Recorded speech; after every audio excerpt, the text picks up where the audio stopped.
right here in Hermiston, Oregon.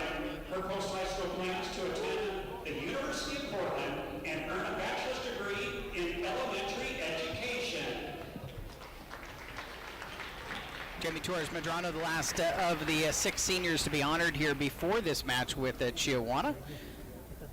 11 wins this season for her, and wrestling often at the 120-pound weight class for this Hermiston program. Ladies and gentlemen, senior athlete Jamie Torres-Medrano. Now the 6 seniors have been introduced. They'll have some last glamour shot photos taken. For Denise, Harley, Lily, Maggie, Ellen, and Jamie. Here are senior night. And with the seniors introduced, now we'll come back with the face-off here this evening as the Bulldogs get set to host the Chiawana Riverhawks on your hometown radio station's web stream.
Face-off for us here this evening at Hermiston High School. 8-1 in dual matches this season and 8-0 in league.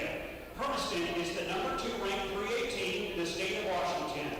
The Lady Bulldog Wrestlers will be competing this Saturday in Kelso, Washington in the 3A dual meet state championship where they are the number 2 seed. The Bulldogs are led by Al Davis in his 4th year as head coach, and he's assisted tonight by Rochelle Myers and Army veteran George Myers.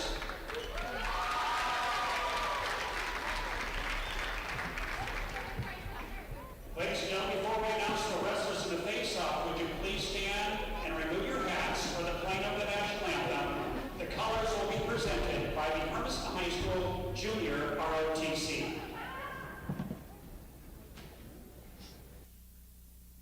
Here on Military Appreciation Night, the JROTC program that is in its first full year will present the colors in the middle of the mat as Sean McClanahan's band has our national anthem.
face-off at the Doghouse is next.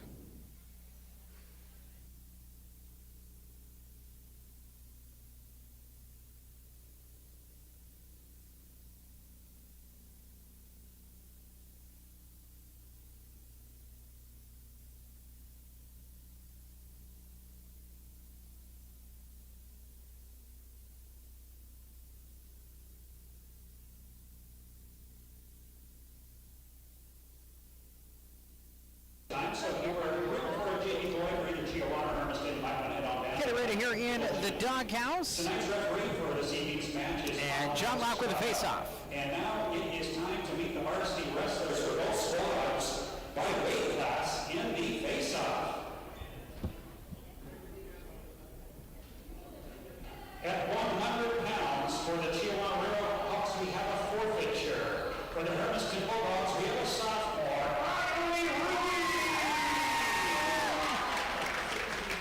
At 105 pounds for Chiawana, we do have a forfeiture. For the Hermiston Bulldogs, we have a senior.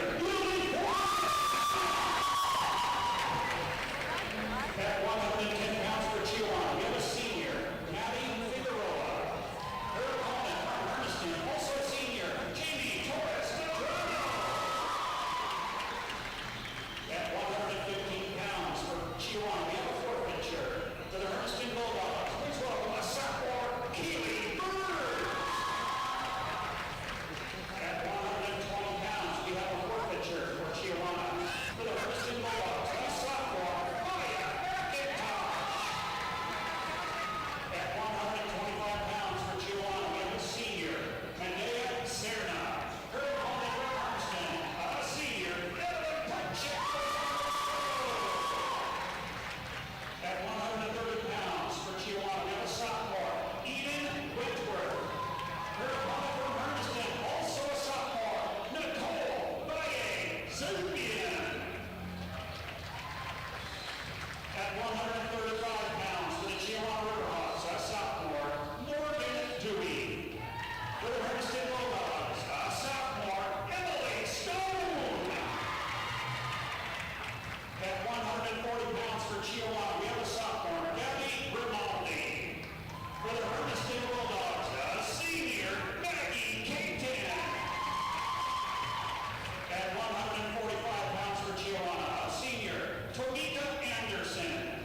For the Hermiston Bulldogs, a junior, Chiawana Gutierrez Munoz. At 155 pounds for the Riverhawks, we have a sophomore, Robin Conley. For the Hermiston Bulldogs, a junior, Carly Randall Tucker. At 170 pounds for Chiawana, we have a freshman, Leonella Guzman. Her opponent from Hermiston is a sophomore, Akaya Colton. At 190 pounds for Chiawana, we have a junior, Addison Miller. For the Hermiston Bulldogs, a sophomore, Lisa Gutierrez. And at 235 pounds, please welcome wrestler from Chiawana, a senior, Fernanda Valadares. Her opponent from Hermiston, also senior, Harley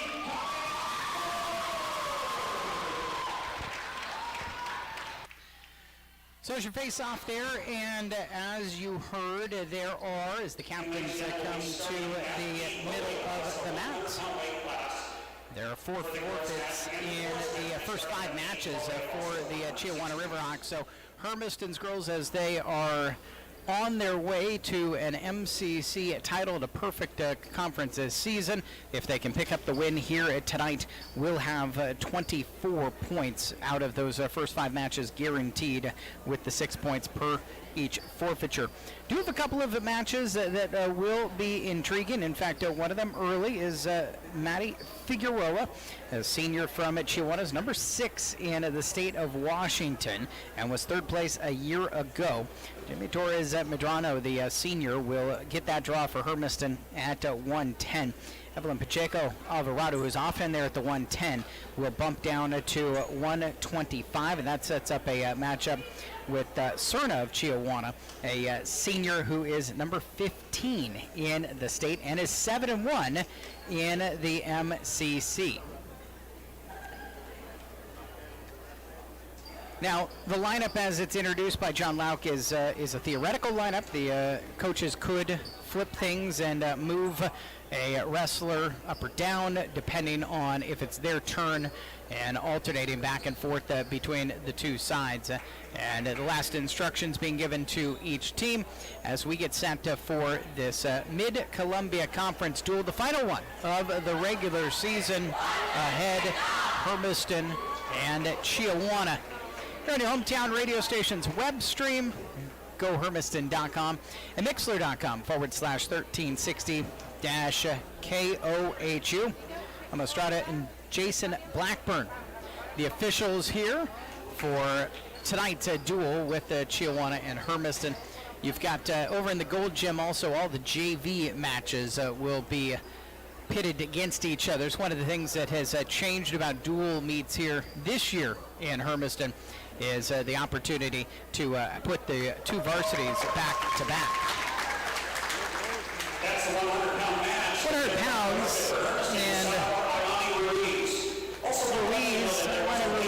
does have a hand raised. Number one in the state at the 100-pound level for Hermiston. And now Lily Foreman, the senior, is number 9 in the state and has won at 110 the last couple of years. But it's an opportunity here for a Hermiston senior to get on the mat against Maddie Figueroa. Jamie Torres Medrano will be in action.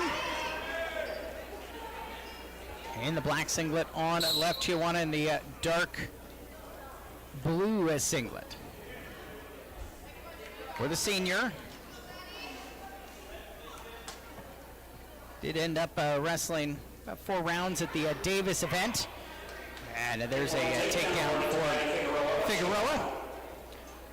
Number 3 a year ago, number 6 in the state based on the Washington Wrestling Network standings. And has control of the right arm and trying to get Medrano turned here. With control of his shoulder, does. And is going to expose Torres Medrano's back. Figueroa trying to find the pin and squeezing right around the shoulders there. Has control of the right arm. Has that pinned up inside her body, right up against her hip. But the Hermiston senior fighting hard to try to avoid the slap of the mat here. A minute into the period there was. Just past a minute and 7 seconds. The pin for Chiawana. So they are able to pick 6 on the board with Maddie Figueroa's win. And the score on the board is now 12-6 in favor of Hermiston. Hermiston sophomore Keely Burns is going to pick up the forfeiture win at 1:15. And so she'll go to the middle of the mat and have her hand raised. 18-11 in her season, I guess 19-11 now officially. And then another forfeiture for Chiawana. And Maya McIntosh, Hermiston's sophomore, who improves to 6-3 with that forfeit win in the Mid-Columbia Conference. Improves the team score here tonight to 24-6. McIntosh, number 4 in the state, has 23 wins to 11 losses.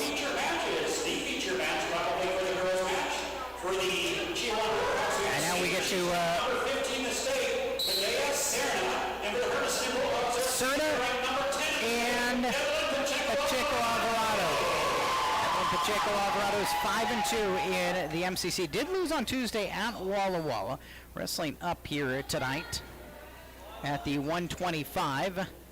And it gets Serna, the senior from Chiawana, who is 7-1. Lone loss was her last time out to Lexi Allen. Number 15 in the state, according to the Washington Wrestling Network. They circle. And Pacheco Alvarado will go for a double leg shot. Gets blocked off of it by Serna.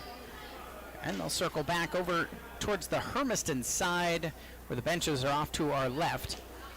And then a shot to the left leg, hit by Cerna. Cerna gonna go to work as the takedown. Pacheco Alvarado trying to bridge here and get herself out of this in a good position here. Cerna with a lot of control, has control with her right arm along the waist. Pacheco Alvarado gets turned over. 4 points for the near fall will go on the scoreboard with 43 seconds remaining in the opening period. 7-0 after the 3-point takedown and the 4-point near fall. Now Pacheco Alvarado is going to try to find herself at escape point here in the final 30 seconds of the first period. Cerna reaches over, has the headlock and has control of the left arm. Lost that single, now going back to work from behind.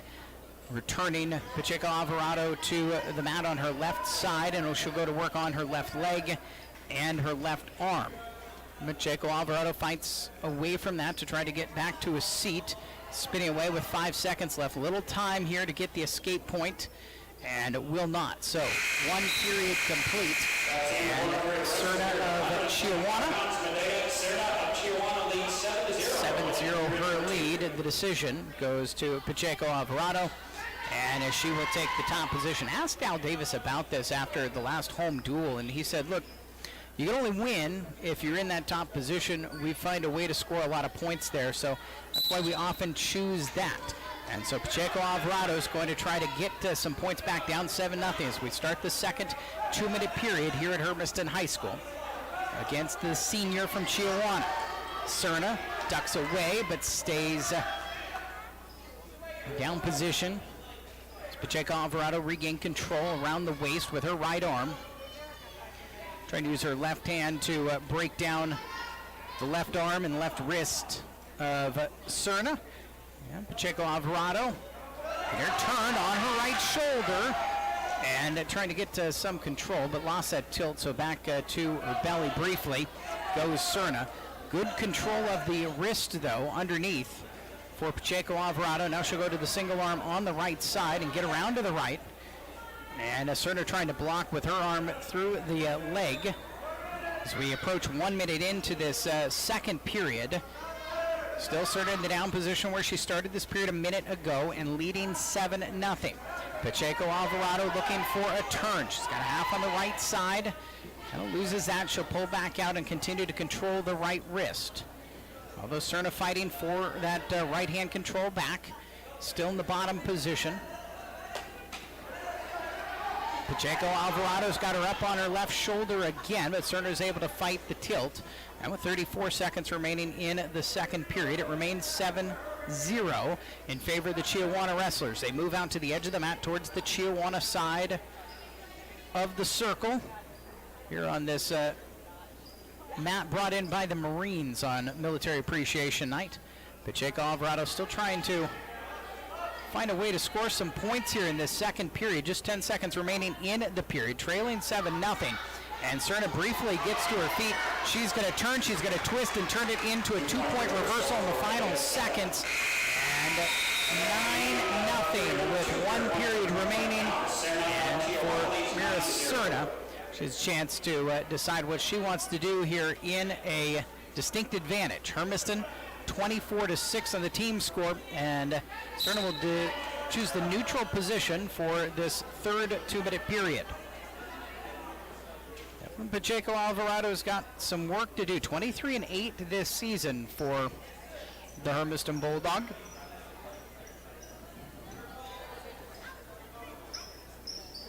She is up a couple of weight classes from that 110, where she is ranked number 10 in the state of Washington by the Washington Wrestling Network.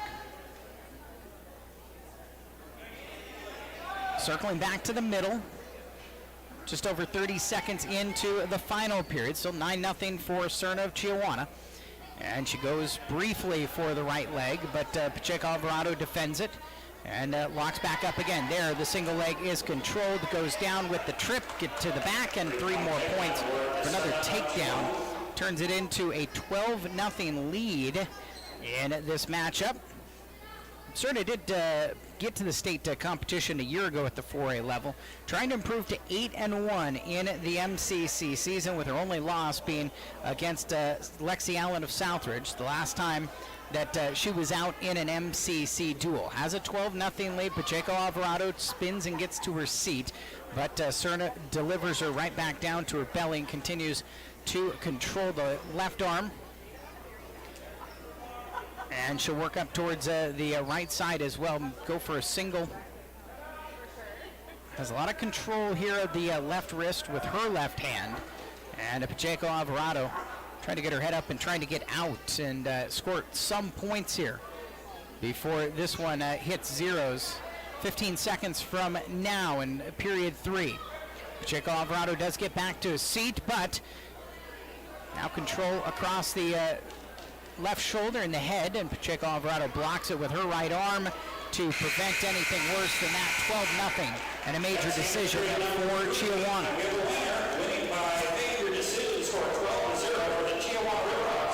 So Evelyn Pacheco Alvarado wrestling up a couple of weight classes. The number 10 wrestler in the state does take a loss, and so the scoreboard goes to 24-10 in favor of Hermiston.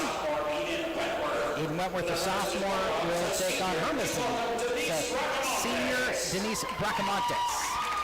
And this was a change in the face-off. They had Nicole Valle-Zapian introduced, and there was even a brief moment where she looked back and was double-checking, because I think her expectation was that Denise would wrestle in this match against Eden Wentworth of Chiawana. So the Hermiston senior, the sophomore from Chiawana, to work at 130 pounds, and Chiawana gets a 3-point takedown. Working down Bracamontes.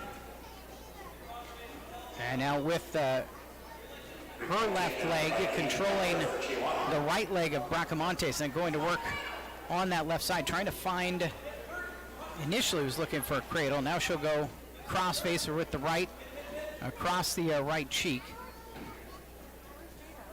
Has control of that right leg, and will again try to twist and spin and look for position on top.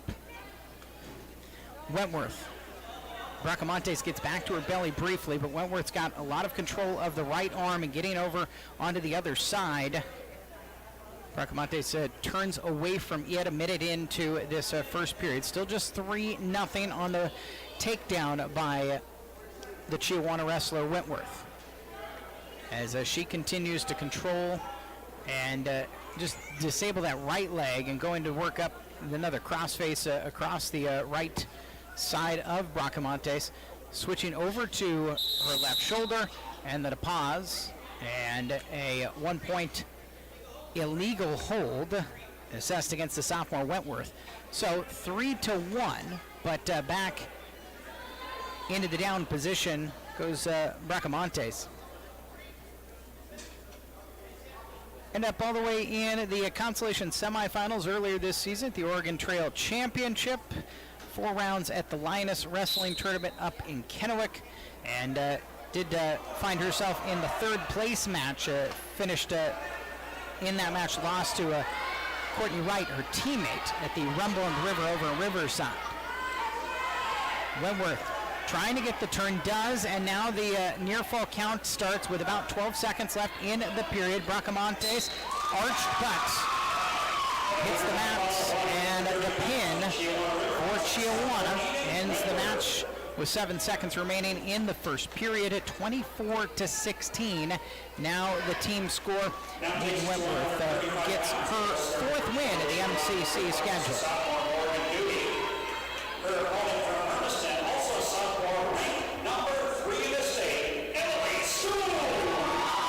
Stone, the Hermiston sophomore, is number 3 in the state. She's had a match as fast as 13 seconds in this MCC, where she's a perfect 8-0. She's got Morgan Dewey. Dewey is 1-5 this season in MCC action for Chiawana. Stone going to go to work and try to build on that 24-6 lead. Stone, it's down to her knees. The shot and deflected well initially by Dewey. Now she's got her in a fireman's carry. Dewey slips away from that and circles back towards the middle of the mat. Stone just continues to work at those legs, but Dewey backs away from it and survives that first shot by the number 3 wrestler in the state, 135. And for Stone, the Washington Wrestling Network also does kind of a statewide, regardless of classification. She's number 5 there. Shoots at the right leg, has it, turns it into a double leg and a 3-point takedown, and now going to work along the left side of Dewey. Emily Stone has Dewey controlled on her right wrist as she works and takes care of things from the left side, trying to get Dewey turned, also keeping her right leg in, has Dewey turned, the near fall there, and now the pin.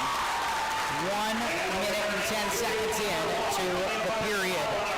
And for Stone, it's win number 28 this season.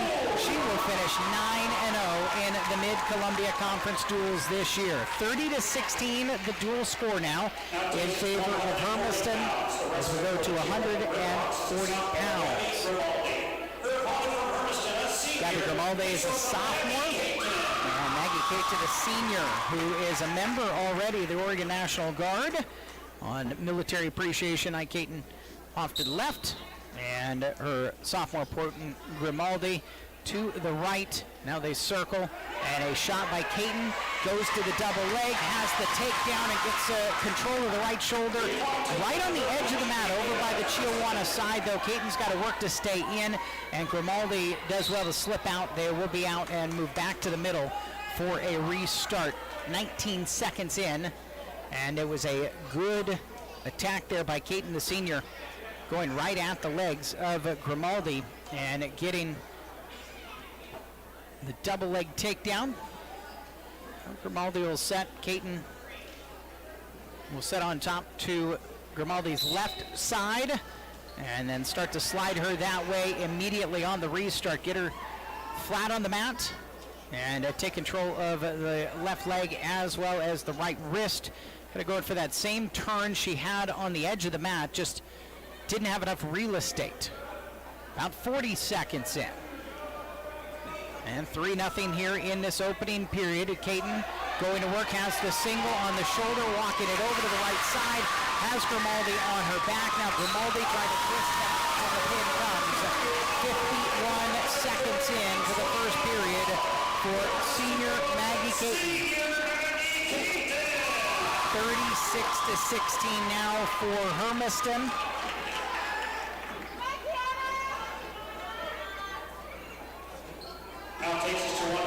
So the win at 140 for Maggie Caton. And it brings us to 145. Senior Tamika Anderson is 4-2 in the MCC. She's got the number 2 wrestler in the state at 145, Kira Gutierrez Munoz, who is also looking to join Stone as perfect 9-0, just like Lily Foreman did earlier. Foreman got hers via forfeit at 110 tonight. There's a shoot and a control, the right leg, moves it to a double right on the edge of the mat in front of the scorer's table. Does well to pirouette and move back in to take the 2 points control. And Gutierrez Munoz right on the edge of the mat, trying to get herself into a good position.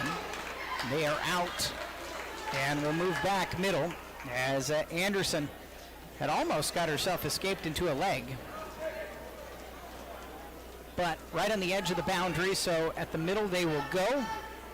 And Gutierrez Munoz from the left side will go back to work here, looking for bonus points. Number 4 in the state a year ago in her sophomore campaign. 25 wins and 2 losses. She's got her on her shoulders with the control on the right side, and there's the pin. 49 seconds in. Again, Gutierrez Munoz takes care of that, 42-16.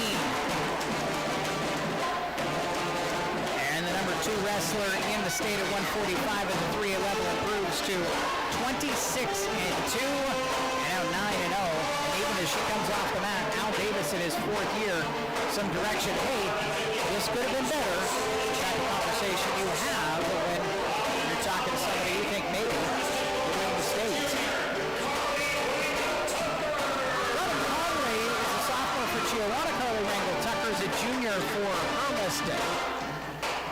Brief pause because Blake Bishop, the coach for Chiawana, also wanted a little bit of explanation there about that previous match. I don't think the finish necessarily, but the restart from the bottom. Carly Rangel-Tucker locked up inside with Conley. They'll break back apart right in the middle of the mat. Still circling. Control of the arms there briefly with an overhook by Conley. And they break apart again. Both looking for some head control. And there's Rangel-Tucker getting the double leg shot in.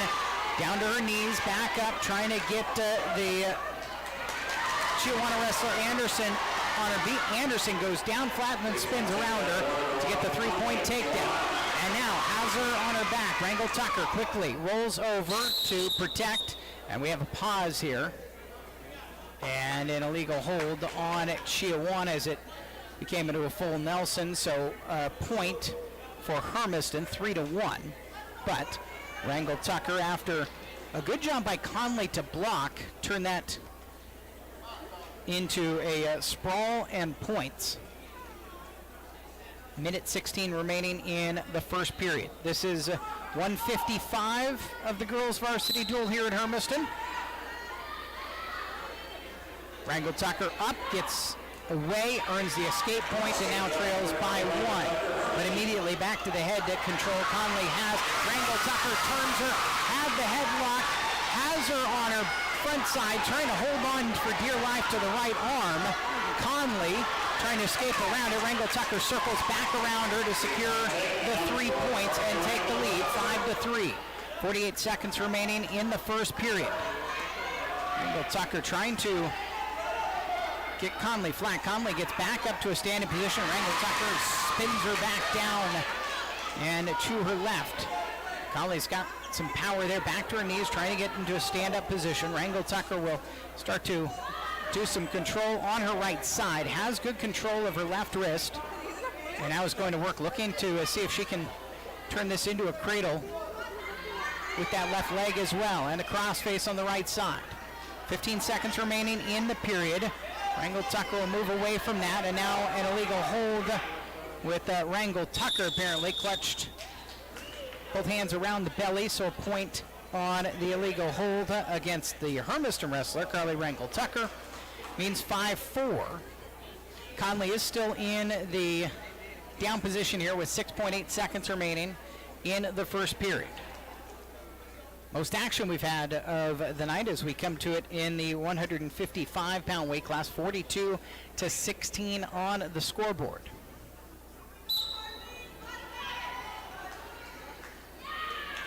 Rangel-Tucker will deliver Conley back to the mat, and that will bring us to the end of the first period. 5-4 Hermiston, and the decision is on the Chiawana side for Robin Conley. Conley will look to the bench, decide a neutral position. Nope, top position. No, neutral position, yep, that's been a while since we've had this on KOHU, but it's pretty sure I remembered the basic one. So in a neutral position with Hermiston, Rangel-Tucker up 5-4. Rangel-Tucker gets another double, and this is how Conley blocked it the first time. She goes down to the top, spins around the right side, and gets that same takedown to take a 7-5 lead. And then Rangel-Tucker right back up and return back to the mat with a slam and a pause here.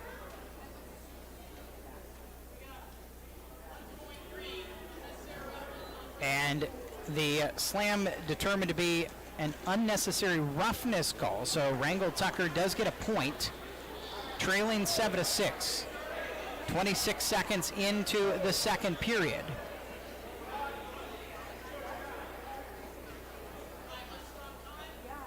Brief injury time there for Rangel-Tucker to regain her composure. She says she's fine. Conley will go back into the top position. Her lead now 7-6, a half a minute into the second period. Rangel-Tucker immediately back up to her feet. Conley looking for the slam, misses it this time, loses the handle. They are still connected with the hold at the head, and now the one-point escape is given to Rangel-Tucker. Rangel-Tucker flips over the somersault onto her back. Conley now trying to fight away from the pin. 45 seconds into the second period. Ray Defender gets Conley down and earns the pin. Round 2, 50 seconds in, so 250 into the 155-pound match. The pin makes it 48-16. And for Chiawana, the math's just not mathing anymore. Hermiston is a few matches away from being handed that Mid-Columbia Conference title with a perfect season under their belt. Kyla Colton, the sophomore, is going to be the wrestler at 170 for Hermiston. Vanilla Guzman, a freshman, is in. 8-0 record this season for Guzman. Colton 5-1 in her matches in the Mid-Columbia Conference. And snaps down, comes around from behind, and Colton has the takedown at a 3-0 lead, about 23 seconds in to period number 1 of this 170-pound match.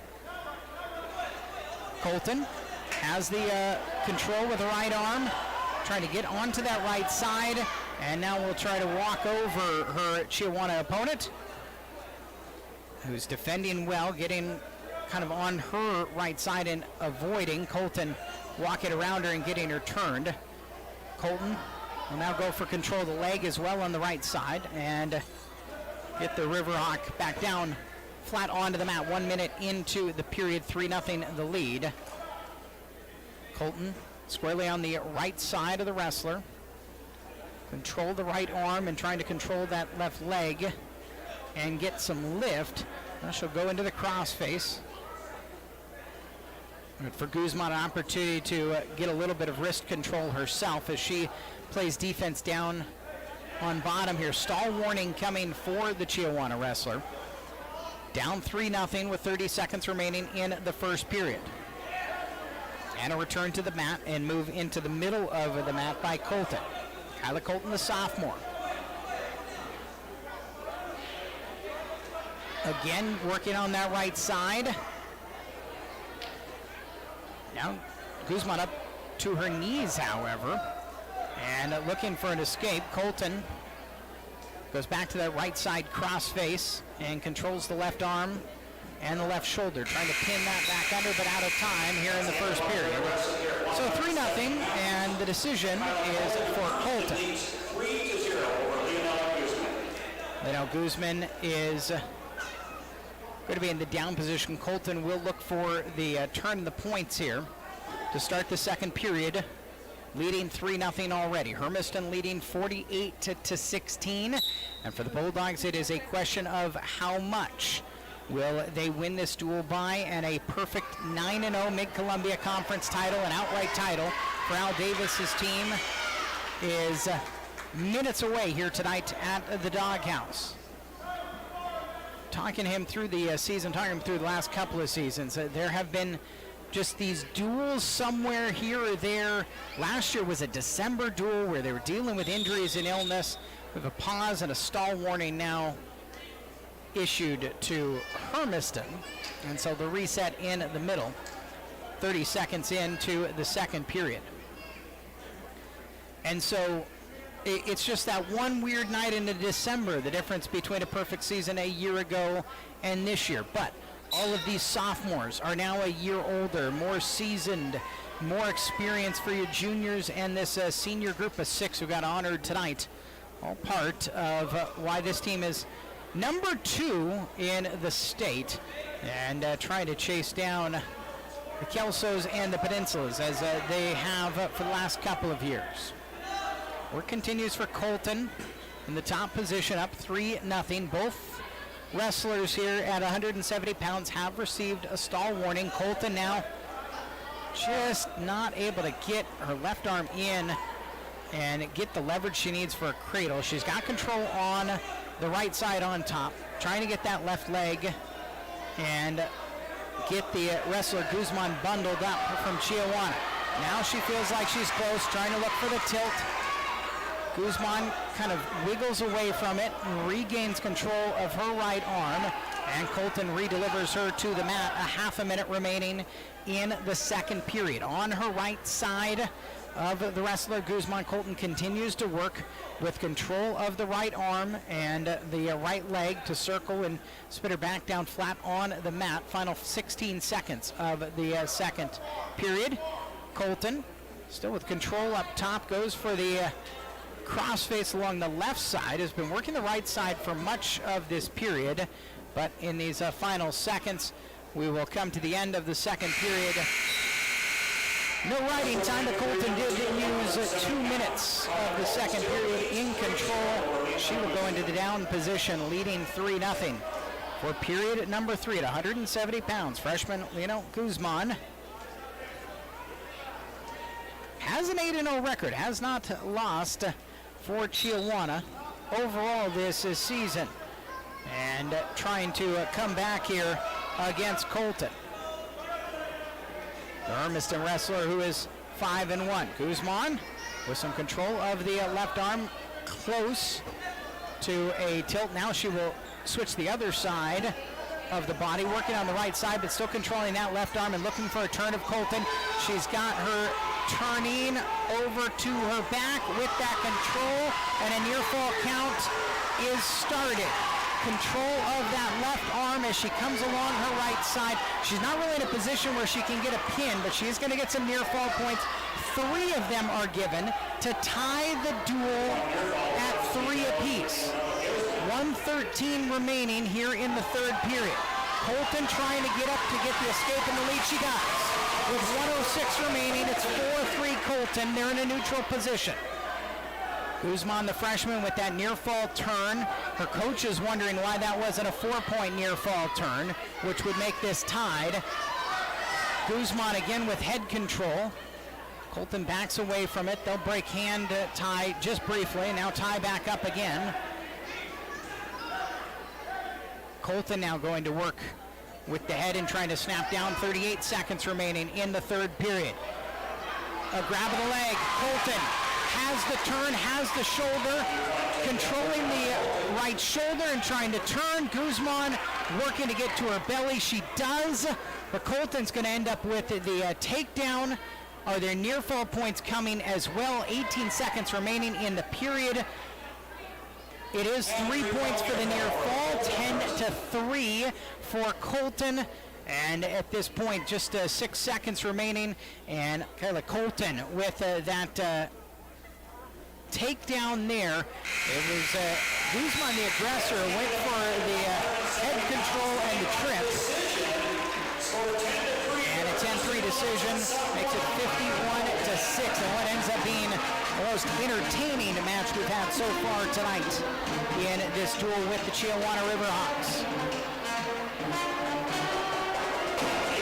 Bishop, again, a question.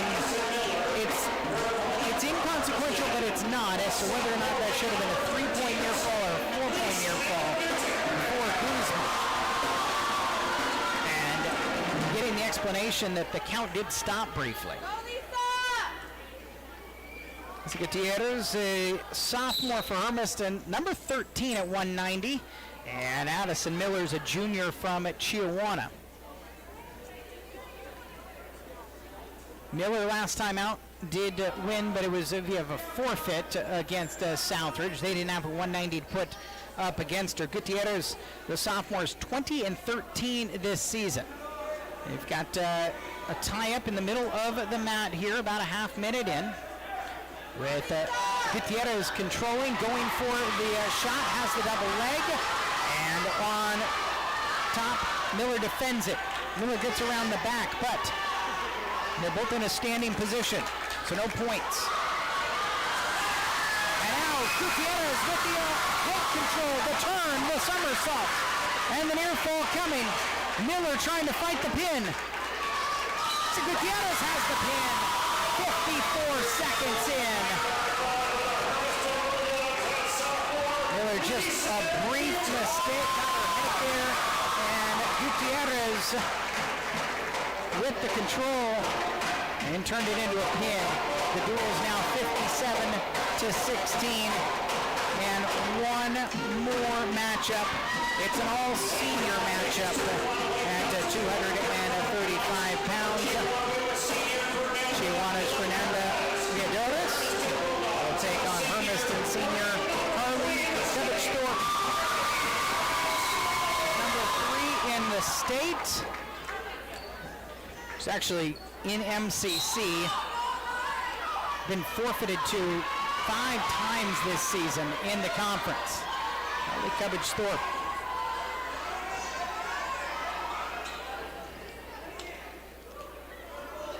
With control along the right side of the head, now gets control of the shoulder, the turn, the tumble, the pin, and Harley Thorpe on senior night, not messing around, just needs 26 seconds to find the pin, to find the win, and for the Hermiston girls, a perfect Mid-Columbia Conference season as they run through the Chiawana Riverhawks. They were beneficiaries of 4 forfeits at the top of the first of 5 bouts of the match.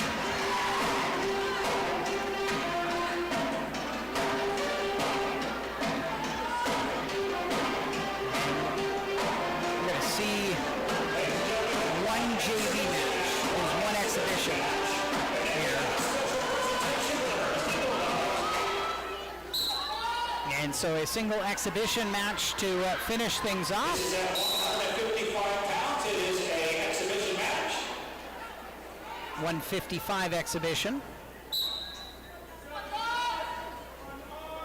This was not on our program, so John Lauk also down at the table. He's the one scrambling for who we've got in action here at this 155 exhibition.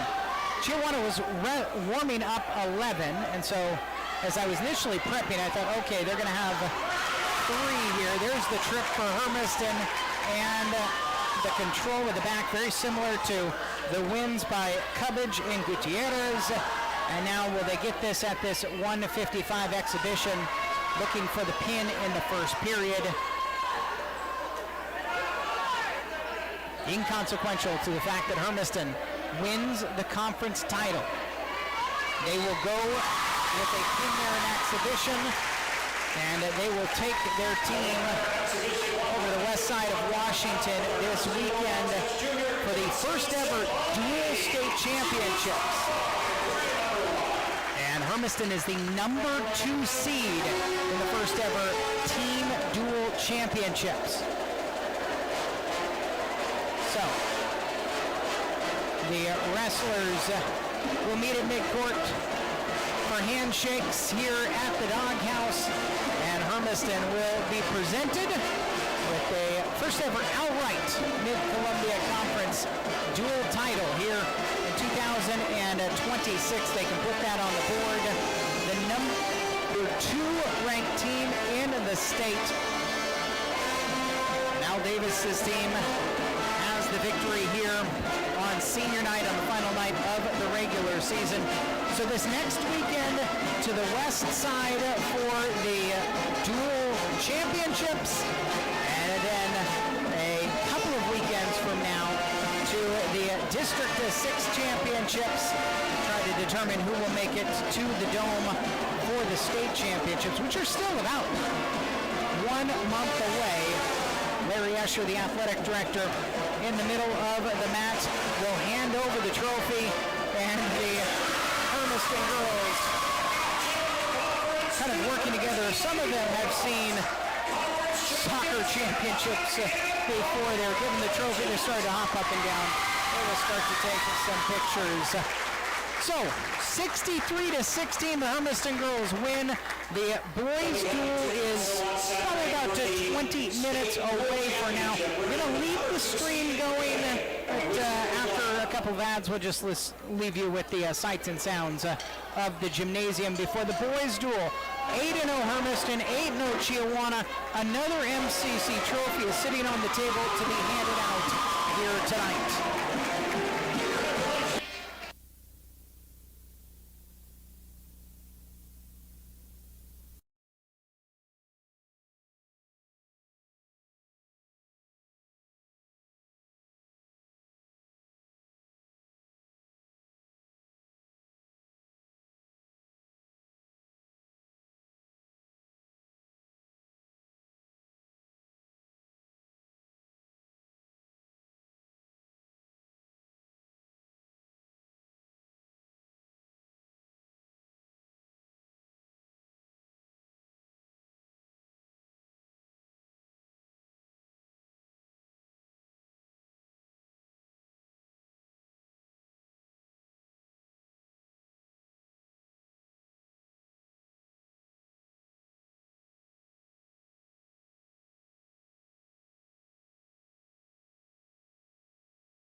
at Hermiston High School. We continue this evening.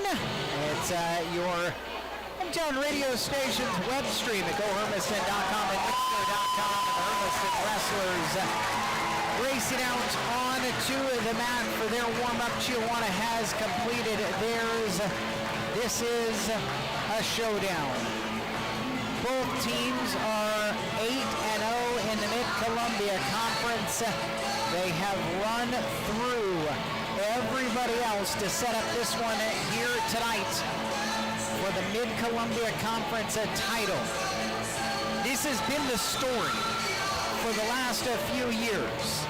There might be somebody who puts together a strong lineup one year here or there, but really, since we go back to 2018, 2019, Hermiston joining the WIAA and the Mid-Columbia Conference, it has been these two. It is also senior night. There are 15 seniors to honor here this evening, and so we're going to turn it over to the voice of John Lauk. 4 years. Seniors, when you hear your names called, please come down to the mat. Join your parents to be recognized by the crowd. Our first senior is Francisco Carrillo. Francisco's parents are Francisco Carrillo Sr. and Cindy Ayala. Francisco was born in Honolulu, Hawaii. His post-high school plans to go to college and get himself a bachelor's degree.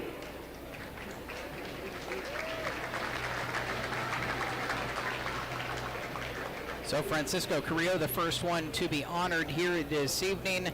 Some gifts from Kyle Larson and his staff, and then the family can go to the middle of the mat for some photos as we'll go one through 15 seniors that have been part of this boys program this year. Congratulations, Francisco. Our second senior athlete is Aaron Covarrubias Dueñas. His parents are Estela Dueñas and Teresa Covarrubias. His birthplace right here in Hermiston, Oregon. His post-high school plans. He is currently enlisted in the National Guard and will attend basic training after high school. After that, he will enroll in a trade school to pursue a career in HVAC. So Aaron Covarrubias, the senior, has himself at the Ray Westberg earlier this season, wrestled in 4 rounds. He got 4 rounds in, picking up some points for Hermiston at Tri-State, all the way to the consolation final, the Edmonds invite at the start of the year. Our next senior athlete is Joseph Cooley. Joseph's parents are Stacy and Cora Cooley. Joseph's birthplace was Ethiopia, East Africa. His post-high school plans, he would like to attend college and pursue a career in law with the goal of becoming a lawyer. Joseph Cooley, he has been 3 out of his last 4 wrestling, mostly in duels at the JV level. Ended up in the 3rd place match at the Bronco Invite just a couple of weeks ago. 5th place match at the Rumble on the River, losing to his teammate in that 5th place match. He does have 1 varsity match this season, lost to Hanford back on the 14th.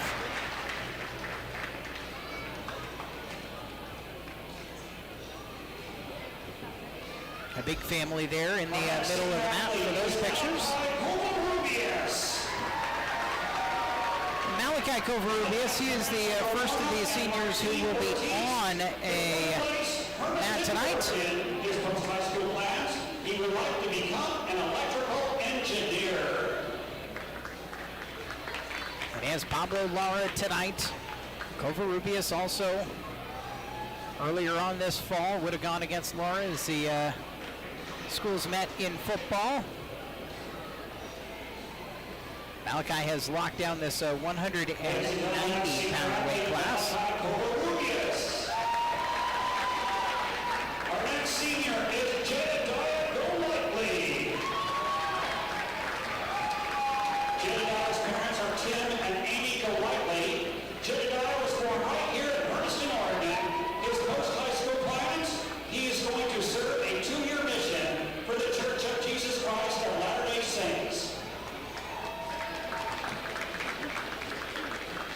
Jedediah Golightly, he is number 10 in the state right now.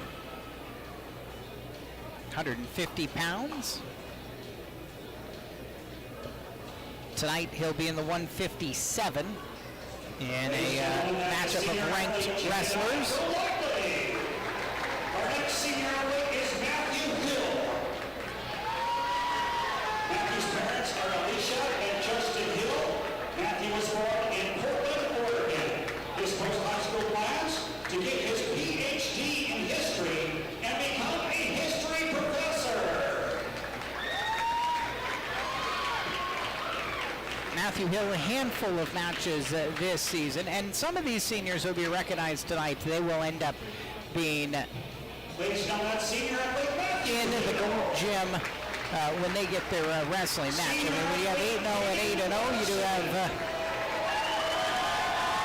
the best of the best going head-to-head, and this is one of them here at Hermiston.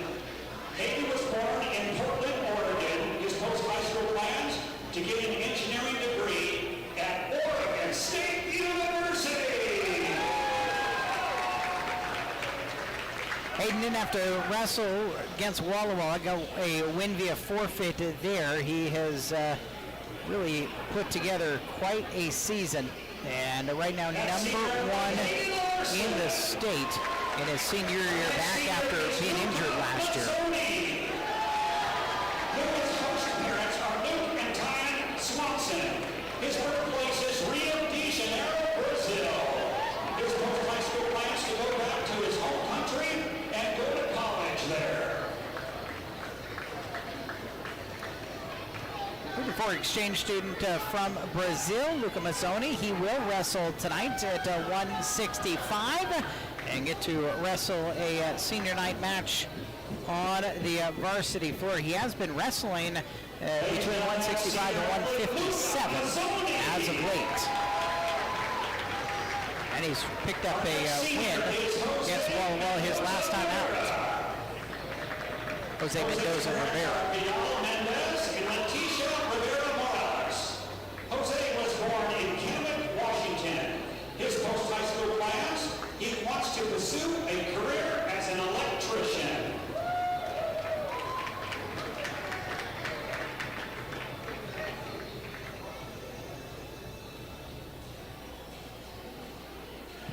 Jose coming out, he's been bouncing between the 175 and the 190 and has fifth place match win at the Rumble on the River over his teammate Joseph Cooley earlier on this season, and up in the consolation semifinals of the Bronco invite just a week or two ago. Senior athlete is Esteban Mendoza Rodriguez.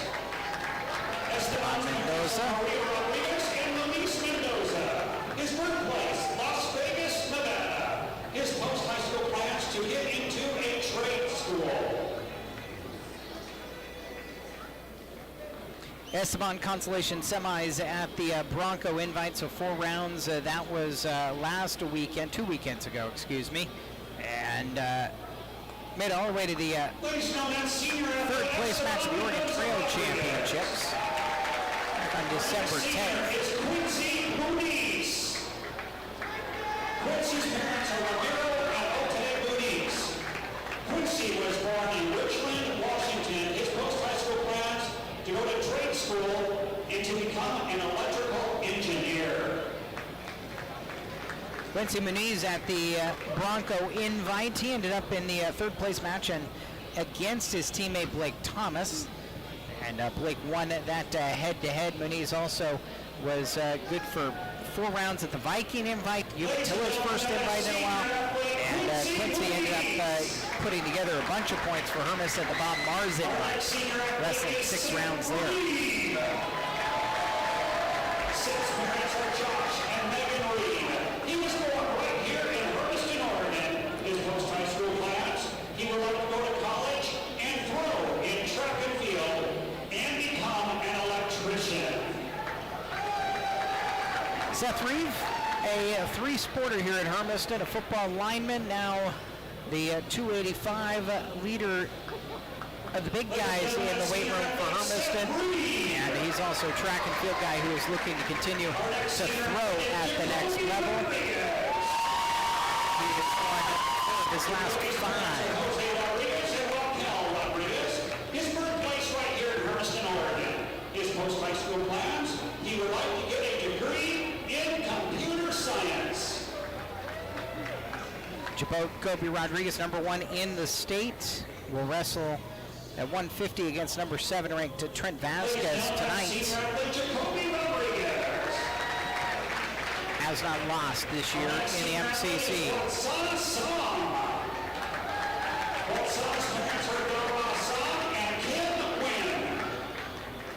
His birthplace right here in Hermiston, Oregon, and he doesn't love his post-high school plans. He wants to own his own bakery.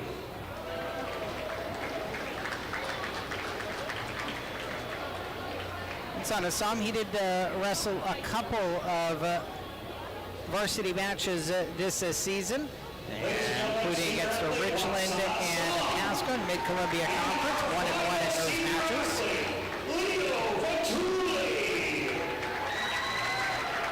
Leo's parents are Andrea Vitulli and Fiametta Giorgi. His birthplace, Milan, Italy. His post-high school plans to attend college and pursue a career in aerospace engineering. And another exchange student, this one from Milan, Vitulli. Ladies and gentlemen, senior athlete Leo Vitulli.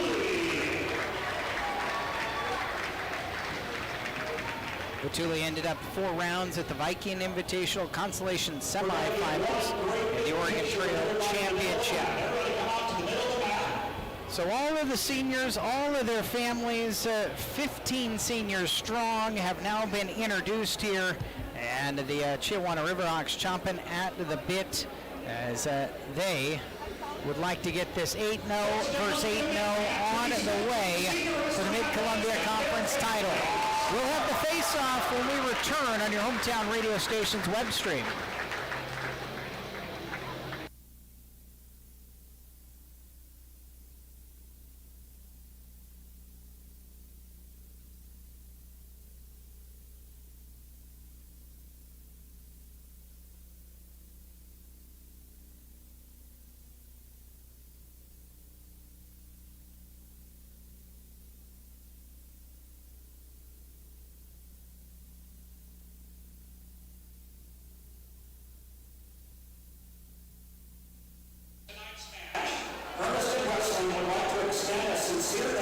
John Loudon Military Appreciation Night presentation. For partnering with us this evening, we are grateful for the continued support of our athletes, our school, and our community.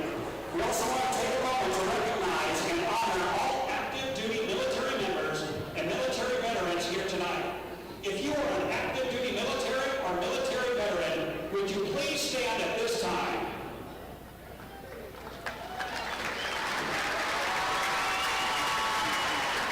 Your service, sacrifice, and commitment to our country do not go unnoticed, and we are deeply thankful for all that you do.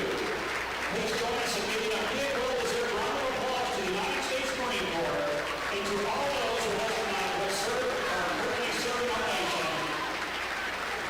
And we have with us today on the main mat, Marine Corps Sergeant Andrew Bray. Andrew Bray is in the middle of the gymnasium right now. And a presentation to him, Larry Usher with a handshake to the Marine Corps Sergeant. And now it is time for the Mid-Columbia Conference Championship to be determined. John Mount's got the face-off. The Riverhawks are the number 8 ranked 4A team in the state. Chiawana is currently 8-0 in the conference standings and will be competing in the 4A state dual meet championships this Saturday at Rockers High School in Huron, Washington.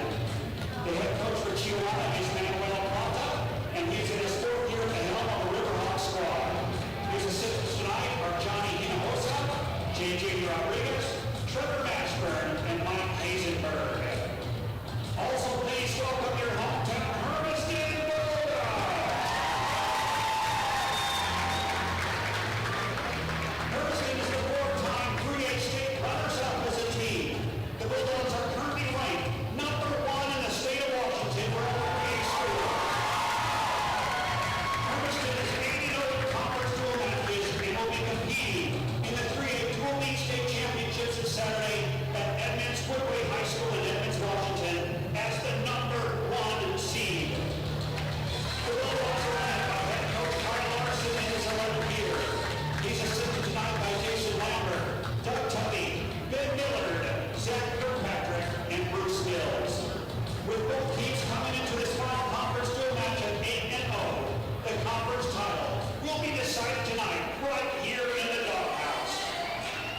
The referee for this evening's match is Amo Estrada.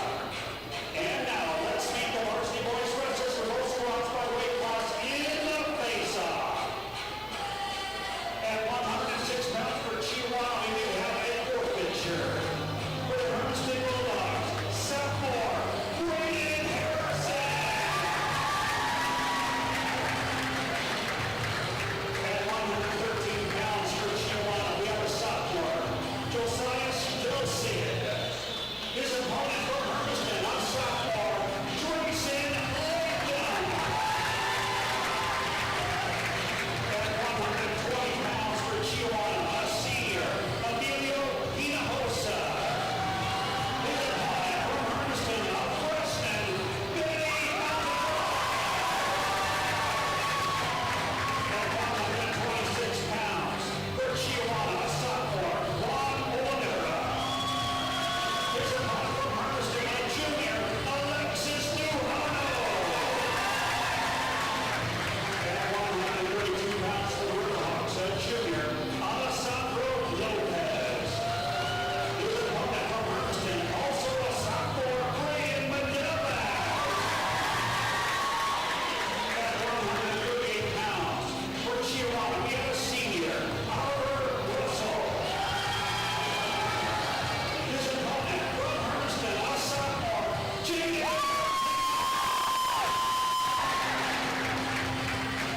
At 144 pounds for Chiawana, we have a senior, Victor Luna. His opponent from Hermiston, a junior, Aiden Larson. At 150 pounds for Chiawana, we have a junior, Trent Vasquez. His opponent from Hermiston, a senior, Jacoby Rodriguez. At 157 pounds for Chiawana, we have a junior, Carlos Espinoza. For the Hermiston Bulldogs, a senior, Jedediah Bonelli. At 165 pounds for Chiawana, a senior, Zach Delgado. His opponent from Hermiston, a senior, Luca Mazzoni. At 175 pounds for Chiawana, a senior, Tate Sisney. His opponent from Hermiston, also a senior, Hayden Larson. At 190 pounds for Chiawana, a senior, Pablo Lara. His opponent from Hermiston, a senior, Malachi Colombia.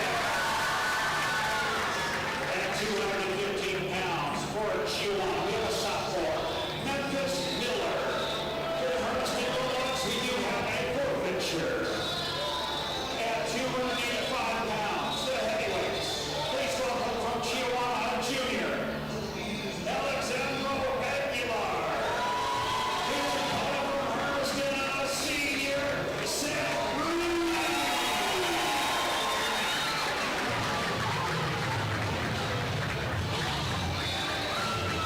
So there's the face-off, and you hear it there from John Lauk.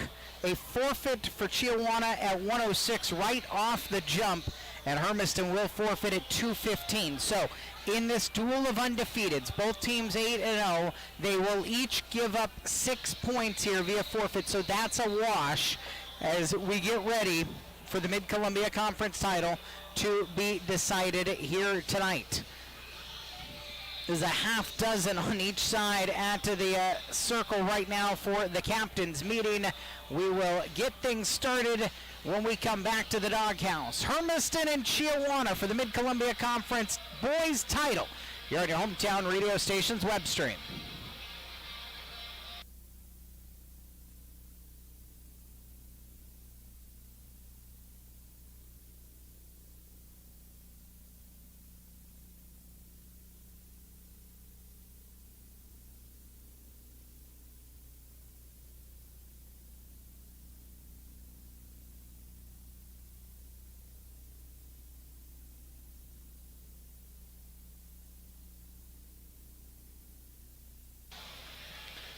Hermiston wins the flip, so they will be introducing first on the odd. We'll start at 106, and Hermiston will start with a 6-0 lead. As Braden Harrison, the number 4 ranked wrestler in the state, according to the Washington Wrestling Network. 7th place a year ago, sophomore Braden Harrison will end up walking out to the mid-ring, have his hand lifted, and Hermiston has a 6-0 advantage.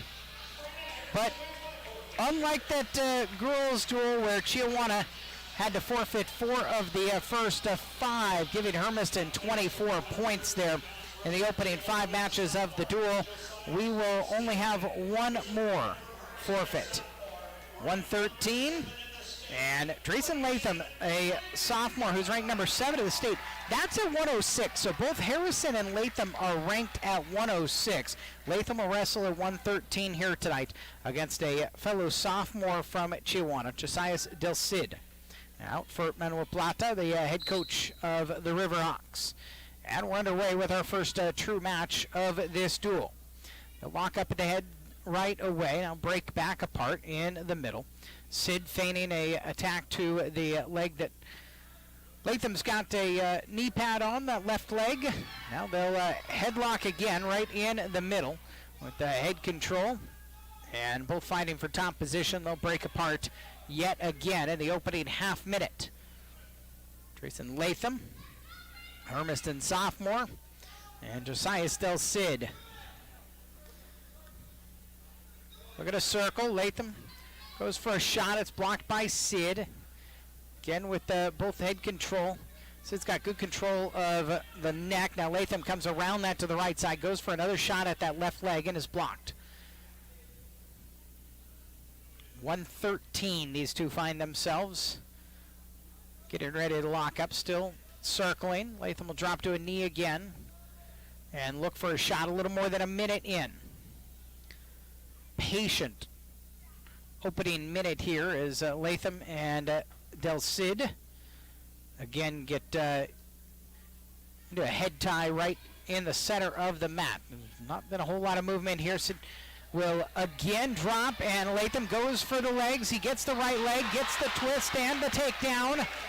Right on the edge of the mat, coming along the right side. He'll go for a control of the left arm and the left wrist. He's around behind the left leg of Del Cid. Latham of Hermiston with the 3-point lead here. Final 14 seconds of the first period. And Latham's got Del Cid flattened out. Del Cid gets back to his knees. Latham going to try to control here, not to give up a free 1 point. Near the end of the first period, he will not. And so 3-0 for Drayson Latham. Josiah Del Cid has the decision here going into the second round. And his coach wants to defer, so they will, and give Latham the decision. He wants to go from a neutral position up 3-0. So second period underway, and they continue in the center circle of this mat brought in by the Marines for this military appreciation night. Again with the control. Latham again going and attacking that left leg of Del Cid. Del Cid tries to counter and an underhook misses. They'll break back apart and circle back towards the middle, a half minute in to the second period. 3-0 the lead for the Hermiston wrestler. Del Cid grabs it at Latham's left arm. He breaks away from it, and they head tie again. Forehead to forehead, getting pushed towards the Chiawana bench off to our right. 1:15 remaining in the second period with Latham of Hermiston up, but a stall warning on Latham. Hermiston wrestler needing to find some activity here in this head tie with Del Cid on the top. Latham again goes for the underhook. He gets the leg, and now going to work trying to turn. Del Cid will grab at the leg. Latham spins around him and grabs and takes the 2-point takedown. Latham will slide to his left, and right on the edge of the mat, they'll come back to the middle. A second takedown for Drayson Latham. And he has gone after the single leg on that left leg a couple of times and gotten deep shots that have turned into the takedowns. 50 seconds remaining in the second period. And Latham of Hermiston up 6-0. Hermiston as a team up 6-0, getting a forfeit in the first match of this MCC championship duel. De facto championship with both teams 8-0 coming in. Somebody's going to be 9-0 at the end of this night. Latham in the top control does get a turn, and they somersault back over as Del Cid tried to roll over and through Latham's hold. Now Del Cid in the standing position trying to get free. Latham holds on to him with a clutch. Now he'll back off and give up the 1-point escape. 6-1, final 14 seconds of the second period. Del Cid could find a shot here in the final seconds, trying to get himself back within a single takedown. It'll be his decision to start the third period, and he'll get to make that decision right now, down 6-1. Latham will go in the down position, try to pick up another escape point, or even if he could get a reversal. Grayson Latham, number 7 in the state at the 3A level, against the sophomore Josiah Del Cid. He immediately flattens out Del Cid, goes for the half on the right side, control with the left arm. Del Cid gets back into a standing position. Latham will lift him and suplex him back to the mat. And again go back for control on that left arm. But Del Cid has done a very good job of getting himself into a position to earn an escape. Again, Latham's going to go for the half on the right side. He's got control on the left side of Cid. Now he'll switch back over and start to walk over the top of it with that half he had on the left arm, trying to get Del Cid turned. 1:14 left. Now a near fall count is on. Del Cid arching his back with his head on the mat and his feet on the mat, trying to bridge and stay away from a pin position. A near fall count has been on. Latham's going to get, I believe, at least 4 points coming here. 55 seconds remaining in the period, already up 6-1. It could be the difference between a major and a decision, but Latham again puts Del Cid in danger of being on his back. Del Cid again bridging with his head and his neck and pushing with his legs. Latham trying to find those pinpoints. Going to work here, controlling with his legs the right arm now. But Del Cid is able to get to his belly. 24 seconds remaining. Latham still in the control, looking for the fall. Del Cid briefly got control. Now Latham's got control of both of Del Cid's arms. He's along his right side, and Del Cid's on his back. Now he can't bridge quite as easily. Trying to flip back over the top of Latham. Just 6 seconds remaining. Trying to find the pin. Is not going to find it, is going to find the near fall points. That makes it 10-1 and turns it into a major decision in favor of Drayson Latham. Boy, Del Cid fought that hard in that third period, trying to avoid getting the pin and giving up the bonus points. He did, to the point that it's just 4 points on the board for Hermiston, but the Bulldogs' lead is 10-0, 2 matches in to this duel. Emilio Hinojosa is senior for Chiawana, and Hermiston freshman Betty Medeles. Benito Medeles, the freshman, he is number 4 in the state at 113 pounds. He'll wrestle at 120 tonight. Hinojosa, the senior, and Medeles has control under Hinojosa's right arm. He'll go for the shot at the left leg. He has control of that. That's a deep shot. Now trying to get around the side of him as he controls the right leg, turn and twist, and has Hinojosa down. So 3 points for Medeles. The Hermiston freshman now going to work on top with control on the left wrist. Has two hands on that wrist. And trying to work over to the opposite side, the right side of the body of Hinojosa. Now he'll square himself back in the middle of Hinojosa. Hinojosa, the senior from Chiawana, gets back to his knees, gets back to his hands, and he's trying to squeeze himself in a position where he can stand back up and escape down in this opening minute of this duel at 120. Medellez with some control of the right leg. Now he'll go back up top, reach across the front of the body and grab at the right arm, still with the control of that right wrist with his that left wrist with his right wrist. Grabbing that left leg and lifting and reaching and trying to turn Hinojosa. Medellez will continue to control that left arm and try to decide how he can get around and get control of that right shoulder, which is kind of spread out away from him off to the right. Half a minute less remaining in the first period. 3-0 Hermiston in this one for Medellez with the takedown. Medellez comes over to the left side. He's got continued control. He's had control pretty much this entire time as he rides Hinojosa of the left arm, but has not found a way to get Hinojosa turned to get some bonus points here from the stop position. So with the period complete, the takedown by Benito Medellez has him up 3-0, his decision, and he'll start down. 2 minutes here in the second period. Hinojosa will go to the left side of Medellez, and at the whistle, Medellez spins around, gets to his seat. Now Hinojosa stays behind him, and Hinojosa grab it across the front of his body over towards his left arm, and he will go and try to control the left arm of Medellez, just like Medellez did of him for most of that first period.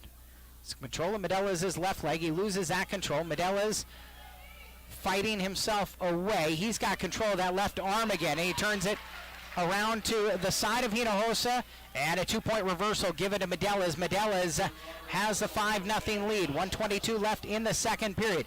Medellez trying to get some deep position with control of that right leg.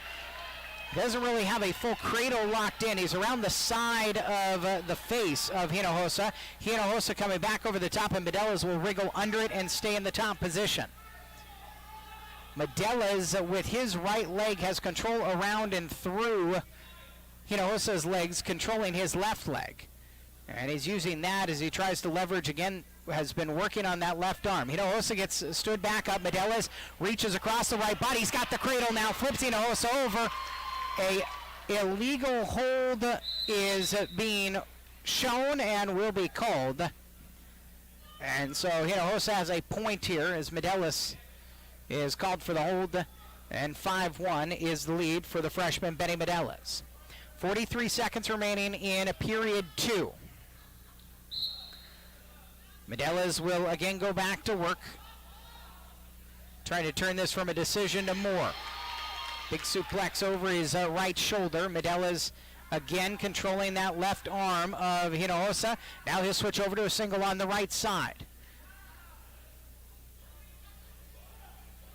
Still in a top position. Medellez really trying to go to work on that right side. He'll again shove Hinojosa's head back towards the mat. Control that right wrist again, get the single. Use his legs to twist and gain some leverage. Hinojosa starting to turn, but only 4 seconds remaining in the period. Hinojosa will defend himself away from this bottom position again. 5-1, the lead for Benny Medellez as they go to the third round, and Emilio Hinojosa has the decision to make. He will continue to defend from the bottom position here. Try to find a quick point. Down by 4. Medellez will come to the left shoulder, and Hinojosa kind of slips as he turns and tried to get onto his seat, and just briefly Medellez almost had him straight onto his back. Medellez with control, continued control of that left wrist, and now he'll come to the right side of him, grab the leg as well, and he's moving around to the backside and the right side of Hinojosa, who is driving his left arm under to block. Cross face over, across from the left to the right arm, and he's got control of the leg as well. Medellez again looking to try to squeeze in a cradle here. 1:22 left in the third period. Medellez continuing to circle. He's got the cradle pretty close.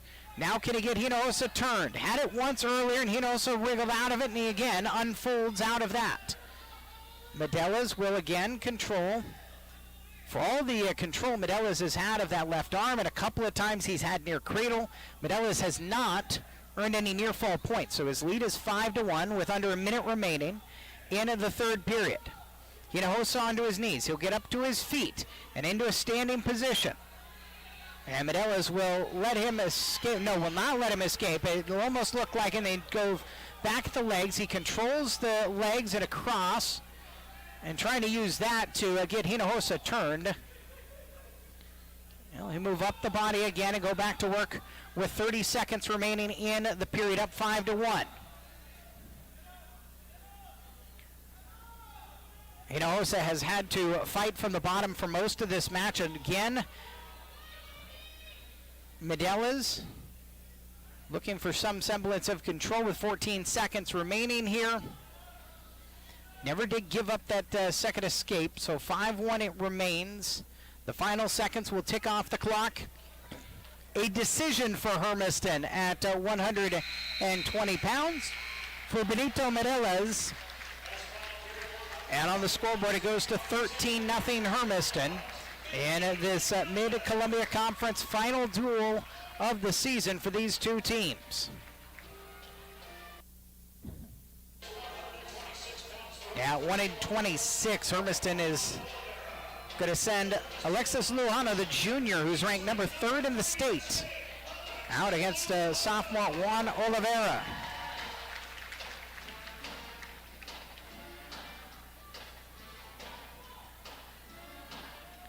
Alexis Luhano, Hermiston's in the white singlets here tonight. He's off to the left now. They will start to lack up. Oliveira spinning and dropping to a knee, looking at Luhano, who looks for some control early. Luhano grabs the left leg, has the single shot pretty deep in it, lifts that left leg up, trying to go across to the right, does get the trip and has the 3 points. As Oliveira spins and gets to all fours. Now, Luhano with control of that left arm. And he's got him around the waist with the right arm, looking for the turn of Oliveira. Luhano head up in the final, just on the 17th, the Ray Westberg Invitational, 120, and ended up in a 10-9 decision, losing to East Valley's David Gonzalez there. But it is few and far between the losses this season. Did lose to Teague Maher of Kamayakan, wrestling 126 in that duel this season. Luhano's got some control of that right arm, and the turn, and the counts on, and trouble for Oliveira, the sophomore for Chiawana, fighting with a bridge with his legs, but Luhano's got a lot of pressure up on the shoulders and the head and has the pin. A minute and 15 seconds into the opening period, and Alexis Luhano picks up his 3rd consecutive MCC victory and increases the Hermiston lead to 19-0 in the duel on the scoreboard.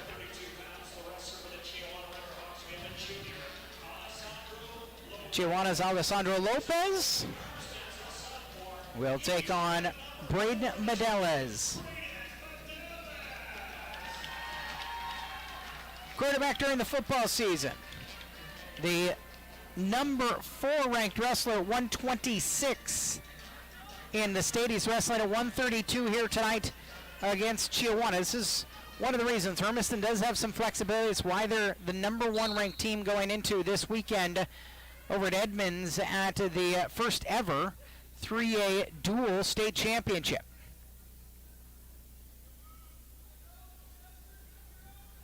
Medelas, nobody to wrestle against Walla Walla. And he lost a 10-8 decision to Drayson Elfring in the duel here. That was up at Richland.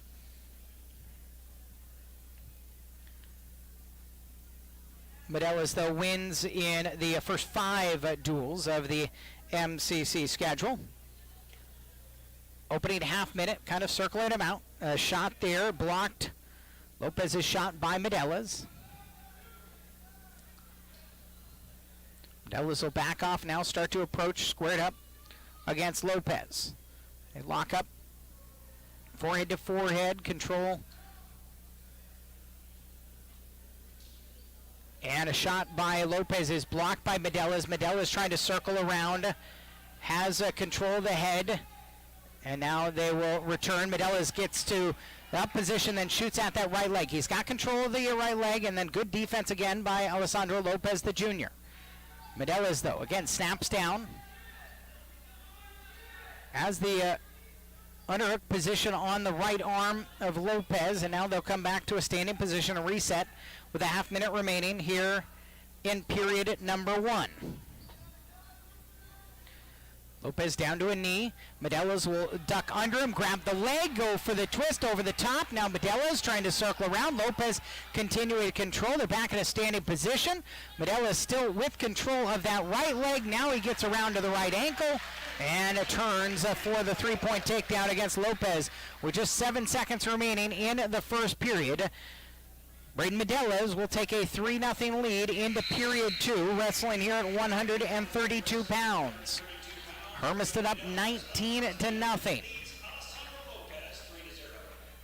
Medelas will defer, and Lopez wants to go back into the neutral position, down by a takedown as we start period 2. Lopez really trying to close the space here. Medelas will back up and circle back to his right. Lopez goes for that left leg. Medelas blocks it, circles around, has another three-point takedown. He'll return to the mat, and then a whistle and a dangerous throw by Medelas will give the Chiawana wrestler a point. And they'll briefly check on Alessandro Lopez. Medelas immediately came up, tapped his chest. All right, he knew. A takedown and how he returned Lopez to the mat cost him a point. So 6-1, Medelas is lead, but he'll go into the top position. 23 seconds into the second period. Medelas with control of the left wrist under the body of Lopez, who's trying to get to a seated position. And Medelas flattens him back out, coming around to his right side. Medelas slides back over to the left, continuing to control the left arm, and has two hands on that left wrist for Lopez right now. As Lopez wriggles free of that, he tries to get back up, and Medelas flattens him back out. Now Medelas working with control of the left leg between his legs, and again looking for some advantage using that left arm. And now Medelas will grab with his right arm around the waist. Lopez seeing an opportunity to get to a standing position. He will. Medelas will try to return him to that, and he will. Using that right arm to pull the left arm of Lopez down. 33 seconds remaining. Now he's got him turned. Lopez on his back. He does spin away from that. A near fall count. Down a couple on the count. 4-point near fall. Wasn't sure if that was a 3 or 4. Holding down by his hip. So it was 4. That makes it 10-1. Final 10 seconds of the second period. Medelas continues with that control on the waist on his right hand. And Lopez gets up. Medelas trying to avoid giving up a point at the end of the period. He will. So Medelas 10-1. And Alessandro Lopez will get to work in the top position here in the third period, trying to come from behind as Chiawana trails 19-0 in the team score. Medelas, nice and compact, gets to the standing position, twists away, and has the escape. It immediately goes back to the control with his left arm on Lopez's right arm. He'll grab to the left wrist of Lopez and look again to duck under and attack that right leg, where he's gotten a couple of successful shots here tonight. 11-1 the lead for Medelas, so it's in major decision. Lopez goes for a shot, and Medelas blocks the shot at his left leg. Lopez shoots, and Medelas backs away from it. Back to the middle of the circle they go. Arms tied up at the top. Medelas for Hermiston by 10. 1:10 left in the third period. In major decision territory right now. Medelas did have Lopez in trouble at 1 point, but Lopez got away from it and just suffered a 4-point near fall. Under a minute remaining in the match, and Medelas will back to the middle of the mat to reset here with Alessandro Lopez. Braden Medelas, the sophomore. Third place a year ago in the state of Washington. Lopez misses a shot. Medelas circles around him and gets another 3-point takedown. Now 14-1. And he's got him turned. Near fall count is on. This is going to turn to a tech fall at will. 4 points. And the match ends 18-1. A technical fall win for Braden Medelas. And it extends the Hermiston score to 24-0.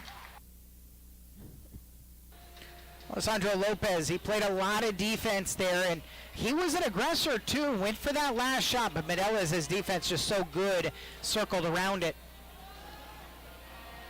And so quick from there. Chiawana's got a ranked senior, Oliver Russell. 138 pounds is where we're wrestling. Russell is number 14. He did make it to state a year ago. He is running into Jaden Martinez, though. The Hermiston sophomore, third place a year ago, number 1 ranked in the state. Martinez on the Washington Wrestling Network, all levels. He's ranked 7th overall in the state. Martinez with control of the right arm and the waist. Trying to get over the top of Russell here, pull him in. Reaching for that right leg, and Russell is just holding him off. They'll back apart and recenter. Martinez from the 1 knee down position right now, with his right knee down, trying to get below Russell. Looks like when they're standing straight up, I think Martinez does have just a touch of height, so reach on Russell. Although I am guesstimating to be fair. There's the shot from the knee position to the double leg.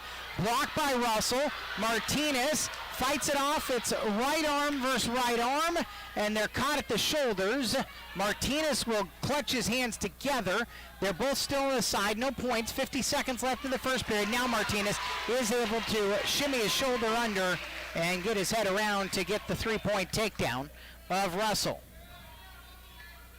Jaden Martinez, number 1 in the state in the rankings. Around Russell's backside, has him turned, has him on his shoulder. Spins back over the top of him with his right leg. No near fall count there. 24 seconds remaining in the first period as Martinez will go to work it again with that long reach of his left arm. Hook around, roll over the top. Now he's got Russell on his back, controlling with his left arm. Russell flips and rolls back over to his front side to avoid. Final seconds coming off. The near fall at the end of the first period will be 3 points and 6-0 for Jaden Martinez.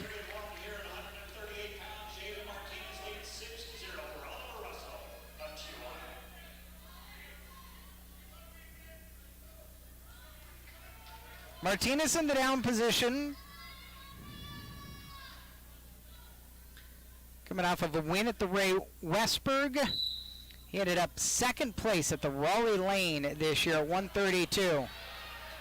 Martinez to his feet. Russell still on top. Martinez rolls around him. Martinez does have control of the legs, and so he's able to turn Russell that way. Russell is still on top. Martinez has leg control, but Russell is able to defend it off, and he'll stay in the top position. He's pretty high up on his back with his legs tucked through the legs of Martinez. Russell is able to flatten Martinez back out. It looked like he was pretty high up on the shoulders, but Martinez couldn't quite shake him from there. 40 seconds into the second period, Martinez still in the down position, but with a 6-0 lead in the duel. Martinez back to his feet, and Russell will let him go this time. So they move back to the middle of the mat. Martinez will go into this 1 knee down position. Russell will counter him, and they're both 1 right knee down, sizing each other up. They will lock up from there. Martinez will return to his feet, and then Russell will as well. Now they're back down, both knees on, as they're tied up at the head. Martinez trying to get around Russell with the reach. He does get to the right leg, and Russell blocks it off. 38 seconds remaining in the second period. The Martinez lead is 7-0. Jaden Martinez now reaching at that left leg. He gets control of it, gets around the back of Russell. Now turn Russell over. They will somersault over each other. Russell trying to get control. Chiawana saying, where's our 3 points? Still Martinez with some control with his left arm. Russell trying to get around it, he will. With 12 seconds remaining in the period. Martinez back up to his feet. 7-3. Martinez just 6 seconds left. Can he get an escape? Stall warning on Russell, who goes down to the legs to trip Martinez back up. And Martinez will not get the escape point there. 7-3. And the decision is for Oliver Russell, the 14th ranked senior from Chiawana. For the Riverhawks, who are ranked 8th in the state at the 4A level. 8-0, trailing Hermiston 24-0 in this duel as we're into the 138-pound match. Russell from the down position. Gets back to his feet. Martinez controlling that right leg, trying to return him back to the mat. Stalling warning on Hermiston. Martinez now will get Russell back to the mat. Russell has got some control of Martinez's left arm. He's trying to twist him over and get an escape point. Now he's ended up putting himself into a rolled position. Martinez turns around. He's got control of his head. Russell still holds on to his right leg, but Martinez is in the top position here.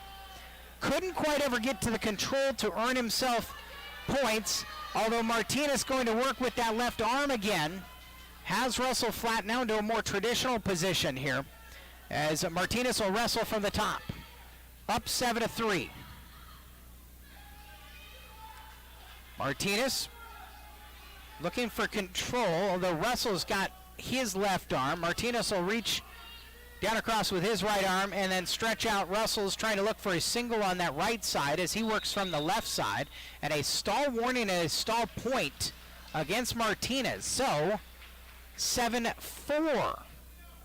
Hermiston's advantage for Jaden Martinez with 54 seconds remaining.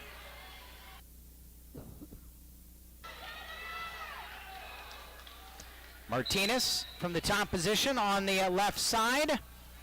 And Russell is able to get to his feet briefly. Martinez, using his right leg, controls that left leg of Russell and gets him flattened back down. A lot of work on that left arm continues for Martinez, trying to find a turn, trying to find some bonus points here. But at this point right now, it's the win, but can you turn it into some type of pin? It's got to be a pin with 20 seconds left. A 4-point near fall just makes it a better major decision than 7-4. 15 seconds remaining. Russell trying to find an escape. Remember, Hermiston does have an escape. It does have a stall warning already, and now a second stall warning issued to Russell, so a point back to Hermiston as the final seconds come off, and the match will end 8-4. Jaden Martinez with the victory over Oliver Russell. It was a battle for the number 1 ranked Jaden Martinez, but he still gets the points, and Hermiston still pitching the shutout, 27-0.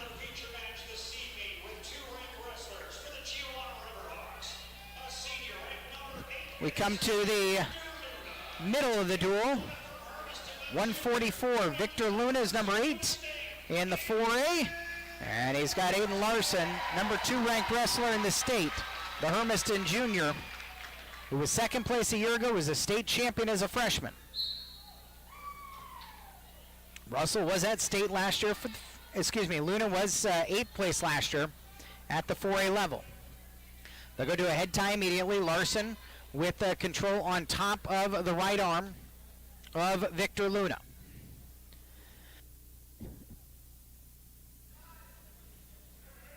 And Aiden Larson gets a deep shot in at the right leg, then gets to the second leg to take Luna down for the 3-point takedown. He'll go to work on the top. Aiden Larson just wasn't letting any room there as they tied up at the open of this match. and take it away that space. He knew he could get in and turn that single into a double to take Luna down. 45 seconds into the first period. Aiden Larson up 3-0. Larson trying to come around the right side, and a stall warning given to Victor Luna. Luna back to his feet, trying to wrestle away. Larson picks him up again, and then returns him to the mat. They come out the edge over towards the Hermiston bench. So Larson still in control, 54.5 seconds remaining in period number 1. Aiden Larson up 3-0. He will come to Luna's left shoulder, and the restart returns Luna flat to the mat. Larson trying to spread him out here, working with his left hand on Luna's left, and then has his right hand around the waist of Luna. Luna gets back up, and Larson will return him right back down again with the suplex. Larson going for the crossface across the right side, now working on that left arm as Luna is stretched out.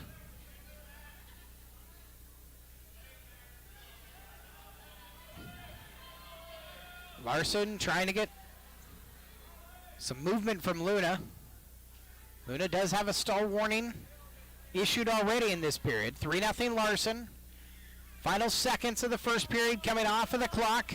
And Aiden Larson will have the 3-0 lead as we go to the second period here at Hermiston High School. And Aiden Larson has the decision to make. He immediately will go down. And so Victor Luna, the Chiawana senior, he will set up, and it's kind of rare. We see this on the right side of the down wrestler's body. And he goes high up on the arms, almost had a turn, but Larson gets up to his feet, twists around and away to his left to get the escape point. 4-0 Larson with the lead, 15 seconds in to the second period. And Larson again will take away space, coming right at the tie-up. Head-to-head there, trying to get in deep for another leg shot just like he did in the first period. They got him the opening takedown. Larson now has got control of the neck. He'll come around the backside and earn the takedown, pulling Luna down with his right arm. Now he's got the crossface across and control the left arm, trying to get his use his left arm in. Looking for a cradle, is defended by Luna, flattens himself out, and now Larson continues with the crossface with his right across the right cheek of Luna. Working along Luna's right side, and he'll move up towards the shoulder. Got that leg again, still looking for the cradle, walking around Luna, kind of stretching Luna's knee towards his head. He's got the cradle locked. Now can Larson get him turned? Luna fighting at 45 seconds left, second period. Larson's got the near fall countdown. Luna's in trouble. Larson with control, using his legs of Luna. Now it's a question of whether or not he can squeeze Luna's shoulders down. Luna is able to return to his stomach. 28 seconds remaining in the second period. Larson still with the control here. Now he'll release that cradle, get the 4-point near fall, and turn this into an 11-0 lead. So major decision territory potentially, with 14 seconds remaining in the second period. Larson continuing to work along that right side of Victor Luna, trying to break down that right arm as Luna gets to his knees. Final seconds, though, come off the clock, so 11-0 is how we will end the second period with the Hermiston wrestler Aiden Larson, number 2 in the state, in the advantage. And Victor Luna down 11-0. He wants neutral position.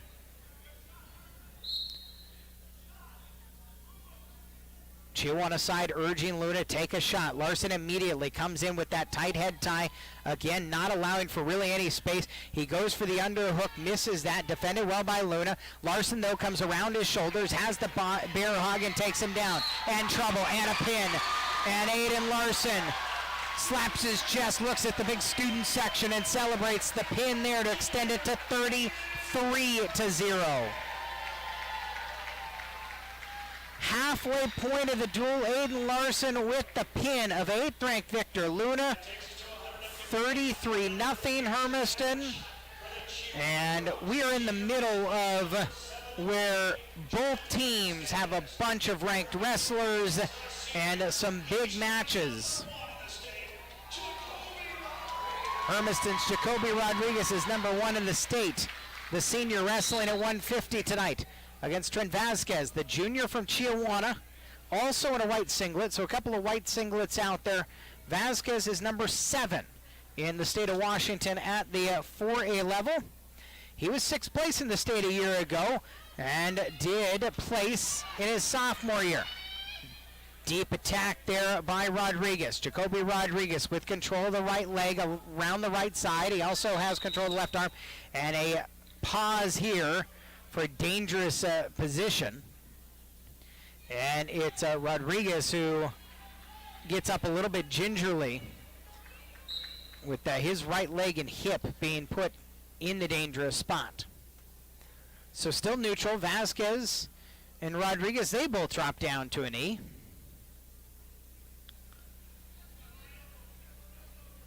Comes fashionable when you see it in a Big Ten duel 2 weeks ago.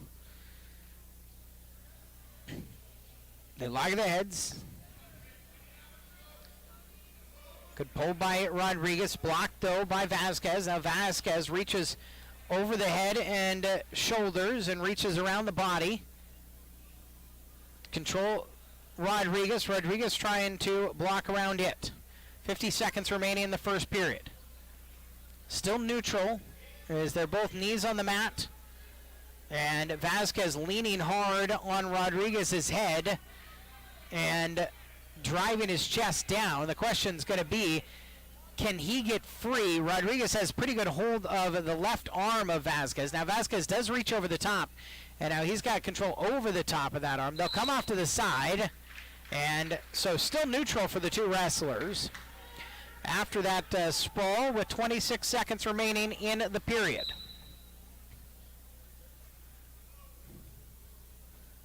Rodriguez drops back down to a knee, slaps the mat with his right hand, controlling as they lock up with left hands. Now back up to his feet and back down to his right knee. Vasquez reaching, but trying to keep distance here.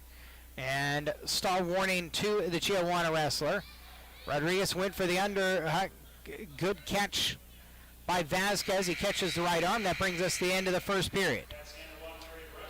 Scoreless after one period, and the decision is for Trent Vasquez. He'll defer, and Jacoby Rodriguez decides he will look for the escape point here from the down position to start this second period. Vasquez to his right side. Rodriguez gets to his seat, try to get stood up, and Vasquez reaches his legs around Rodriguez. He's trying to lock himself into a cradle, and Rodriguez defends away from it. Vasquez with control of the left arm of Rodriguez, and has the legs pretzeled up around Rodriguez's right arm. Rodriguez now kind of gets on the top, but still it's Vasquez with the control. Rodriguez trying to get himself turned and around Vasquez here, who keeps holding on and gets back out, trying to get out from under. Rodriguez has pretty control of his right leg and grabs his right arm. Still Vasquez with the control. Rodriguez gets to his back, trying to twist away, gets to his feet and runs away for the escape point. 1 minute into the second period. It's a 1-0 lead for Jacoby Rodriguez of Hermiston. Rodriguez patient. Vasquez will drop to a knee. And a pause here. The official will come in as the two just kind of reaching out, bat each other's heads. And a point given to Vasquez against Rodriguez. 45 seconds remaining in the second period. It's one apiece.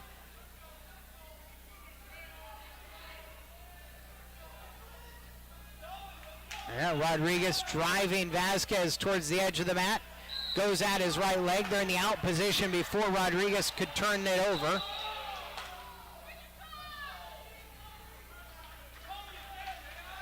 So they'll stay neutral here with 31 seconds remaining in the second period. Jacoby Rodriguez. Lock up again, trying to snap down on Vasquez. Backing Vasquez up. Vasquez will come around him, and Rodriguez ends up just off of the mat over onto the hardwood, so they'll come back middle again with 19 seconds left in this second period. But since that 1 point assessed against Rodriguez, he has been the aggressor, pushing Vasquez back. Vasquez getting into Rodriguez a little bit as well as they control right arm to right arm. Vasquez on top of the head again, and the period ends. Decision to Vasquez. It's tied at 1, and so Vasquez will go into the down position. Period 3, 33-0. Number 1 ranked Jacoby Rodriguez against number 7 ranked Trent Vasquez. Rodriguez breaks Vasquez down, has him on his right leg. It's really the first time Rodriguez has been able to work from the top position here against Vasquez, and a dangerous hold is stopped.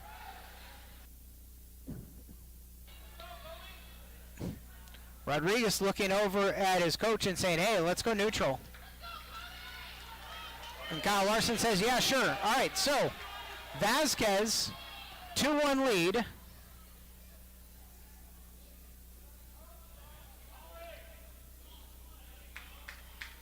And Vasquez issued a stall warning because his foot wasn't all the way to the line at the middle, so it's 2 apiece. Rodriguez has been asking a couple of times. Vasquez dives down at the right leg. Rodriguez blocks it, trying to circle around. Vasquez sprawling. Rodriguez has head control, comes around to the right leg, and spins around to get the takedown. Jacoby Rodriguez blocked the Vasquez attack, and now turns it into a takedown. He's got a 5-2 lead, 1:19 remaining.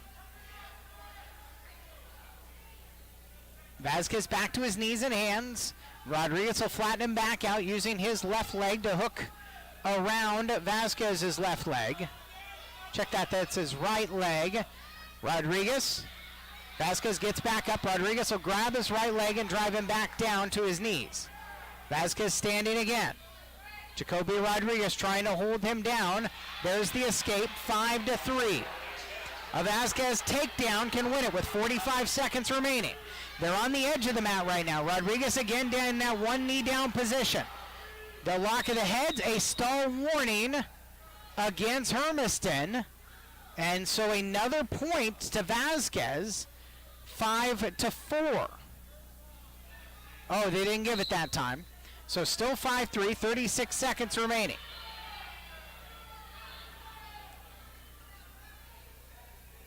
Rodriguez up by 2. Takedown for Vasquez wins it. Vasquez goes for it. Rodriguez blocks it. Has control of the head right now. Over the top with the arm. They're back into the standing position. 15 seconds remaining. Vasquez trying to close space. He'll go for a shot. Rodriguez blocks it. Vasquez dives again. Another stall warning and a point for Vasquez. It's a 1-point match with seconds remaining. Vasquez coming around the backside, and it's after the buzzer, just missing. A comeback for Vasquez. Jacoby Rodriguez survives 5-4 the decision. And Trent Vasquez just missed. Chiawana is going to ask for an explanation of protest, how Vasquez didn't get himself into a controlled position there at the end and earn the points. Or this is a conversation about those stalls.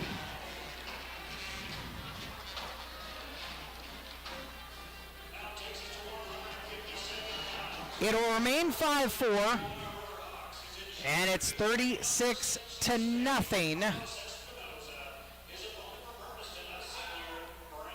Trent Vasquez frustrated. He thought there should have been another stall point there to tie that thing up. 157, should go lightly against Carlos Espinosa. Espinosa is a junior. He's number 6 in the state. Jedediah go lightly on his senior night. He is ranked 10th in the state. Vasquez gets the shot and the takedown against go lightly. Here's 17 seconds in. Now get lightly turned. He flips backwards under it. Golightly trying to get escape with some control of the right leg. He'll switch over and attack right at that right hip. But Vasquez has control at the head and the right shoulder. He himself is trying to find a way to get Golightly on his back. Now Golightly in a stand-up position earns the escape. 3-1 for Espinosa here at 157. Hermiston pitching the shutout, 36-0. Chiawana, we're past the halfway point. They need points, and they need them in the bonus fashion as well. With the Mid-Columbia Conference title on the line. Neither team has lost in the MCC. Vasquez, a good shot at the right leg of Golightly. He turns it. Golightly defending it still, but Vasquez is in a better position. Kind of on top of Golightly's hips. Golightly, though, has control of that right arm. Can Vasquez get around it and under the arm? And he does, and turns it into a takedown. 6-1 in favor of Carlos Espinosa. Sorry, I said Vasquez. Espinosa now. Let's Golightly have the escape, so 6-2, 15 seconds remaining in the first period. And Espinosa with the advantage. Golightly grabs at the right arm. They break apart again and circle in the middle. Brings us to the end of the first period. It's Jedediah Golightly's decision. He'll take the down position, trailing 6-2.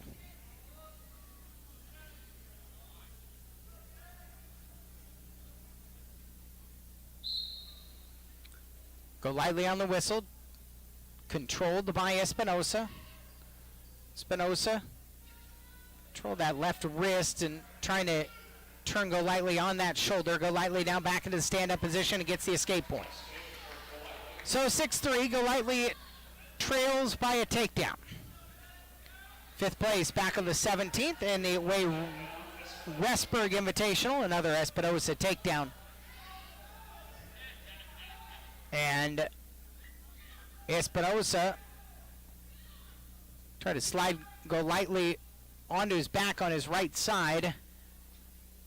Golightly fighting control of that left arm. Espinosa, the junior, kind of tucked in behind Golightly. Now tries to go for the crossface for the right side. Grab with the left leg.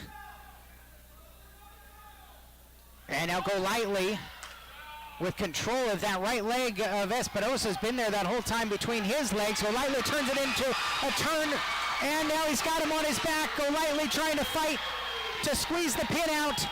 Espinosa battling away from it. Golightly on his senior night. He's got Espinosa in trouble.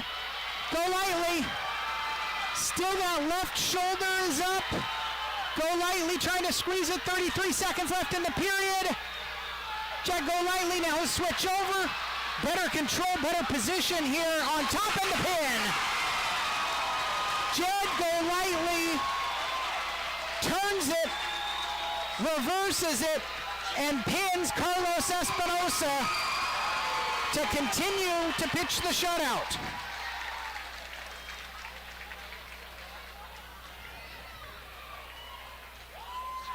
And that ends it as far as the duel goes. Five matches remaining.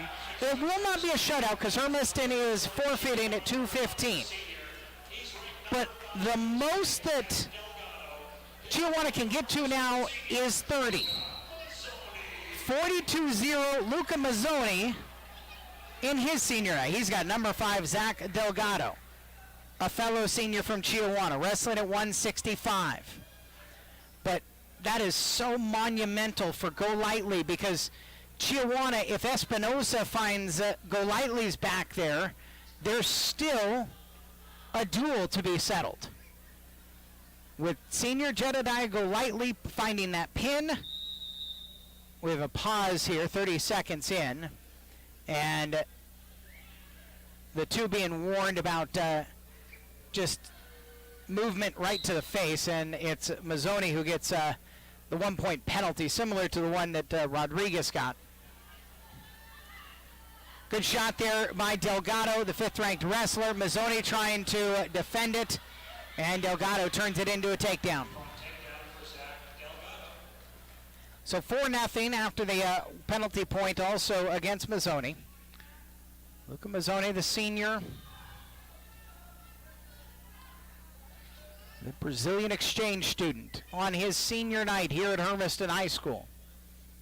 But he's going against the number 5-ranked Zach Delgado. Delgado, all wrestlers at 165 in the state of Washington.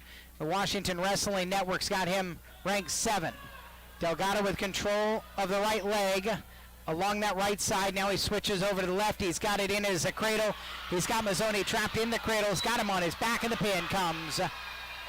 A minute and 20 seconds in, and Chiawana with 5th-ranked Zach Delgado have their first points of the night in this duel, with the 2 undefeated teams going head-to-head, 42-6. And we go from one group of seniors to another pair. Number 3 in the 4A, Tate Sisney. He is number 8 in the state overall, regardless of classification. Hayden Larson, the senior, is number 1 at the 3A. He is number 3 in the state, regardless of classification. 2 seniors. One more battle for Sisney and Larson. Sisney with a lot of activity. Larson will come up towards his head. They'll back away. Sisney drops to a left knee, now back into a standing position. They go for the head tie. Larson reaching for that right. Still in the head tie, and Sisney's got kind of the top tie right there. They'll back off. Sisney didn't like it. He'll move back towards the middle, a half minute in. This is the battle of the 2 highest ranked against each other wrestlers of the night. Larson, this time he's got the top position on the head tie, trying to circle around it to Sisney's right. Sisney grabs at the right arm. They break apart again.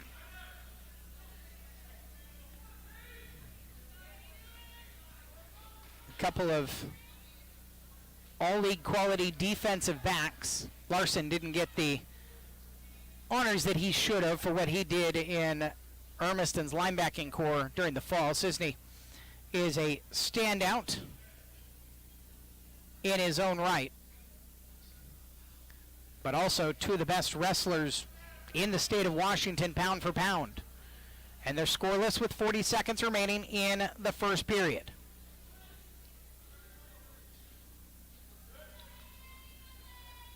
Larson will go with a high shot at the shoulders, and they're out over towards the Chiawana side of the mat off to the right. And they'll move back to the middle, still neutral, 30 seconds remaining in period number 1. I mean, this one, it has the makings with the rankings to be a sudden victory type thing in overtime, but these 2 are both very offensive here. There is a sprawl near the Chiawana side, Sisney around the left side of Larson, and they're out again. Sisney briefly had some control of Larson's left leg, briefly, but Larson had really good defense on it. Now at the same time, they're going to go through the first period scoreless here in this featured bout of the night. Larson's decision, he'll go down.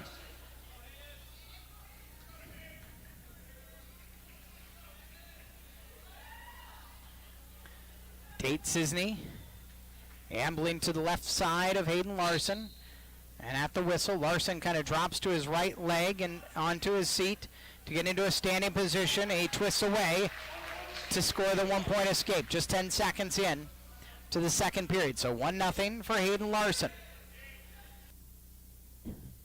Sisney goes after the right leg. Larson blocks it. They get back into a more standing position.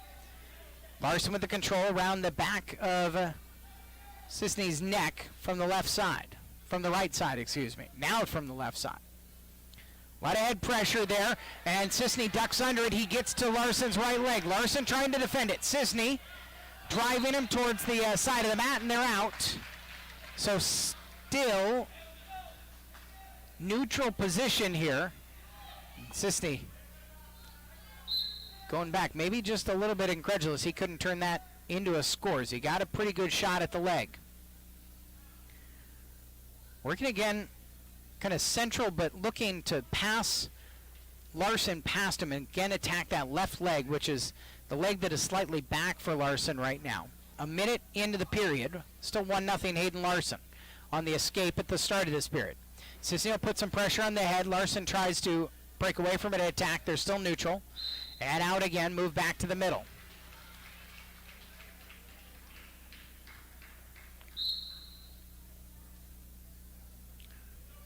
Larson. They'll go hand tie. And Larson again works behind the head of Sisney, trying to put some head pressure on. Sisney pushes away from it. And they'll hand tie again. 34 seconds remaining in the second period. The only point on the board is Larson's escape at the start of this second period. Still neutral, still in that position. Final 15 seconds of the second period. Larson kind of driving Sisney backwards. Sisney goes down to a knee. Larson goes for a shot. A stall warning is issued to Sisney. They're out again and still in a neutral position. But make note of that. A stall warning now to Chiawana's Tate Sisney.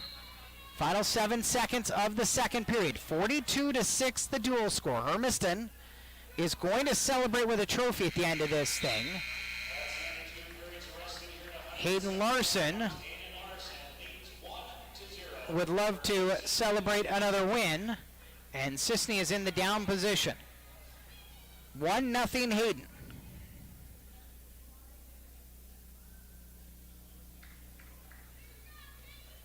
36 wins, 6 losses this season for the Hermiston senior.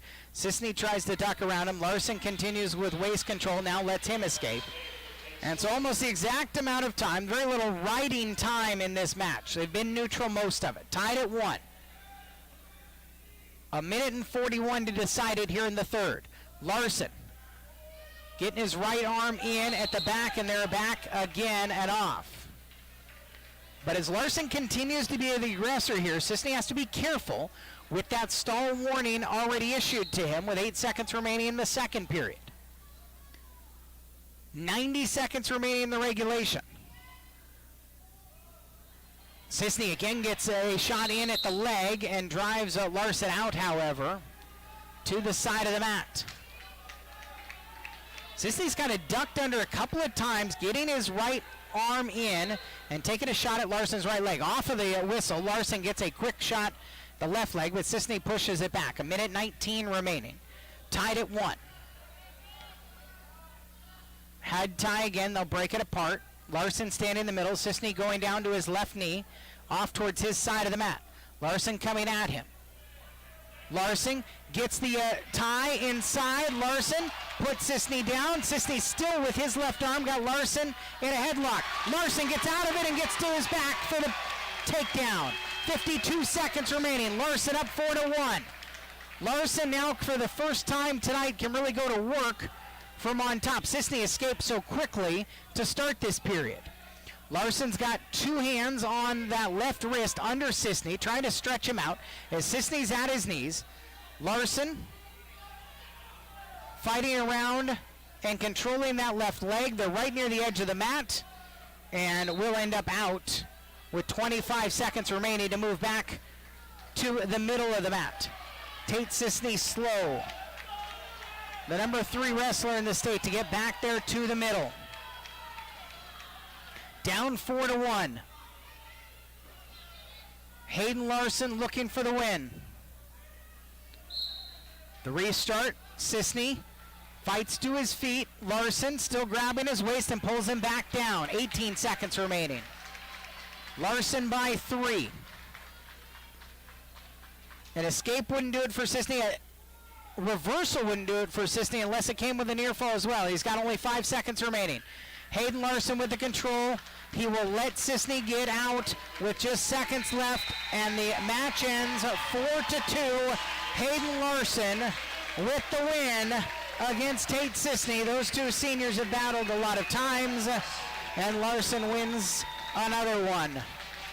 45-6, the dual score. 3 more to go, really 2 more to go, because Hermiston is going to forfeit at 2:15.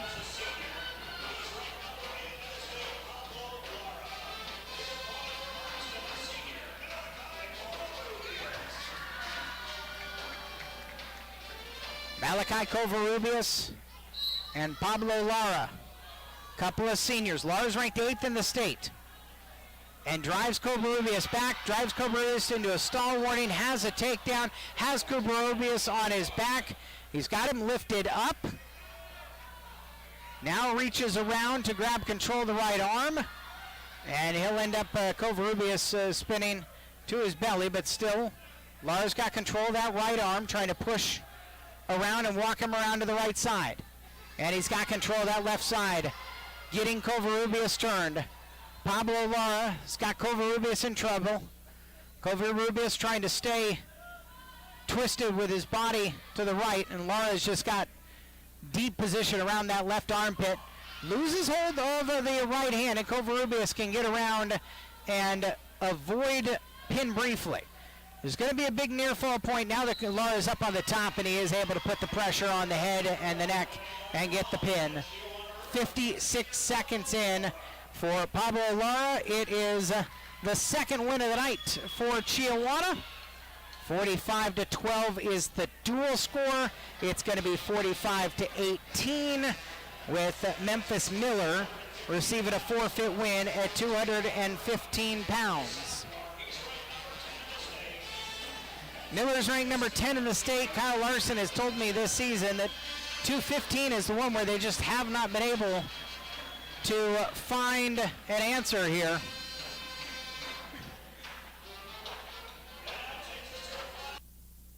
Hey, are you gonna... Hey, stay on for the trophy lift.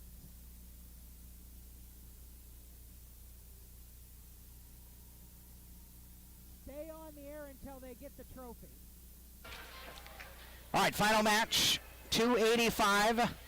Alejandro Aguilar, the junior for Chiawana, and senior Seth Reeve in his final bout. Well, his final bout on this floor.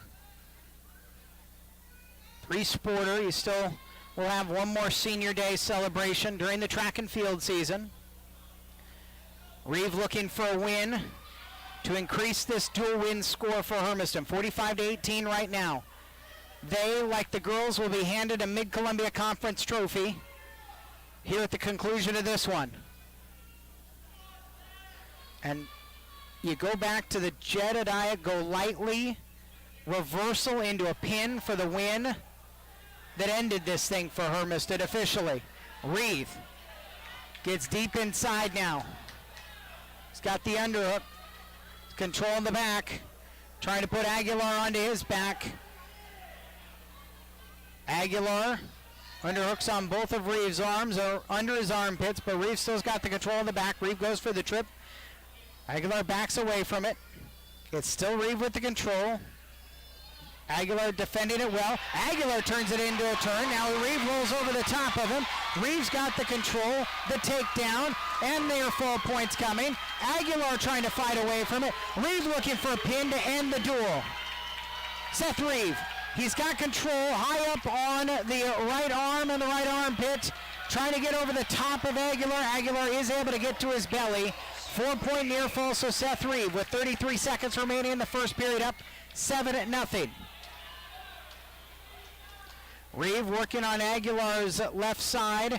He's still got the single on that left arm. They're right near the edge, though. Aguilar gets his right hand free and is able to create himself a little bit more of a platform to defend. Final 13 seconds here in the first period. Reeve up 7-0. Reeve will switch over to the right side and get Aguilar twisted back down at the end of the first period. So Reeve turns it into a takedown. He turns it into a near fall. And Reeve will start in the down position against the junior Alexandro Aguilar.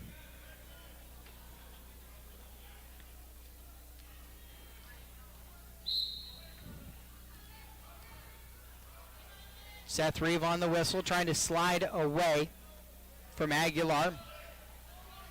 Aguilar working around Reeve's left side.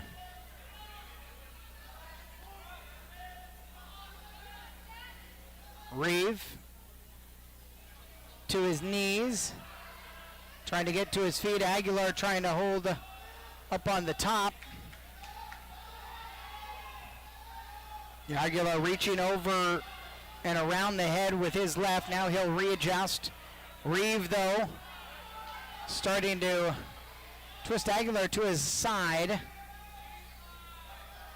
Reeve spinning over. Reeve turning over on top of Aguilar. He's got the reversal and another near fall coming. Reeve this time is in a good position up top to squeeze and get the pin.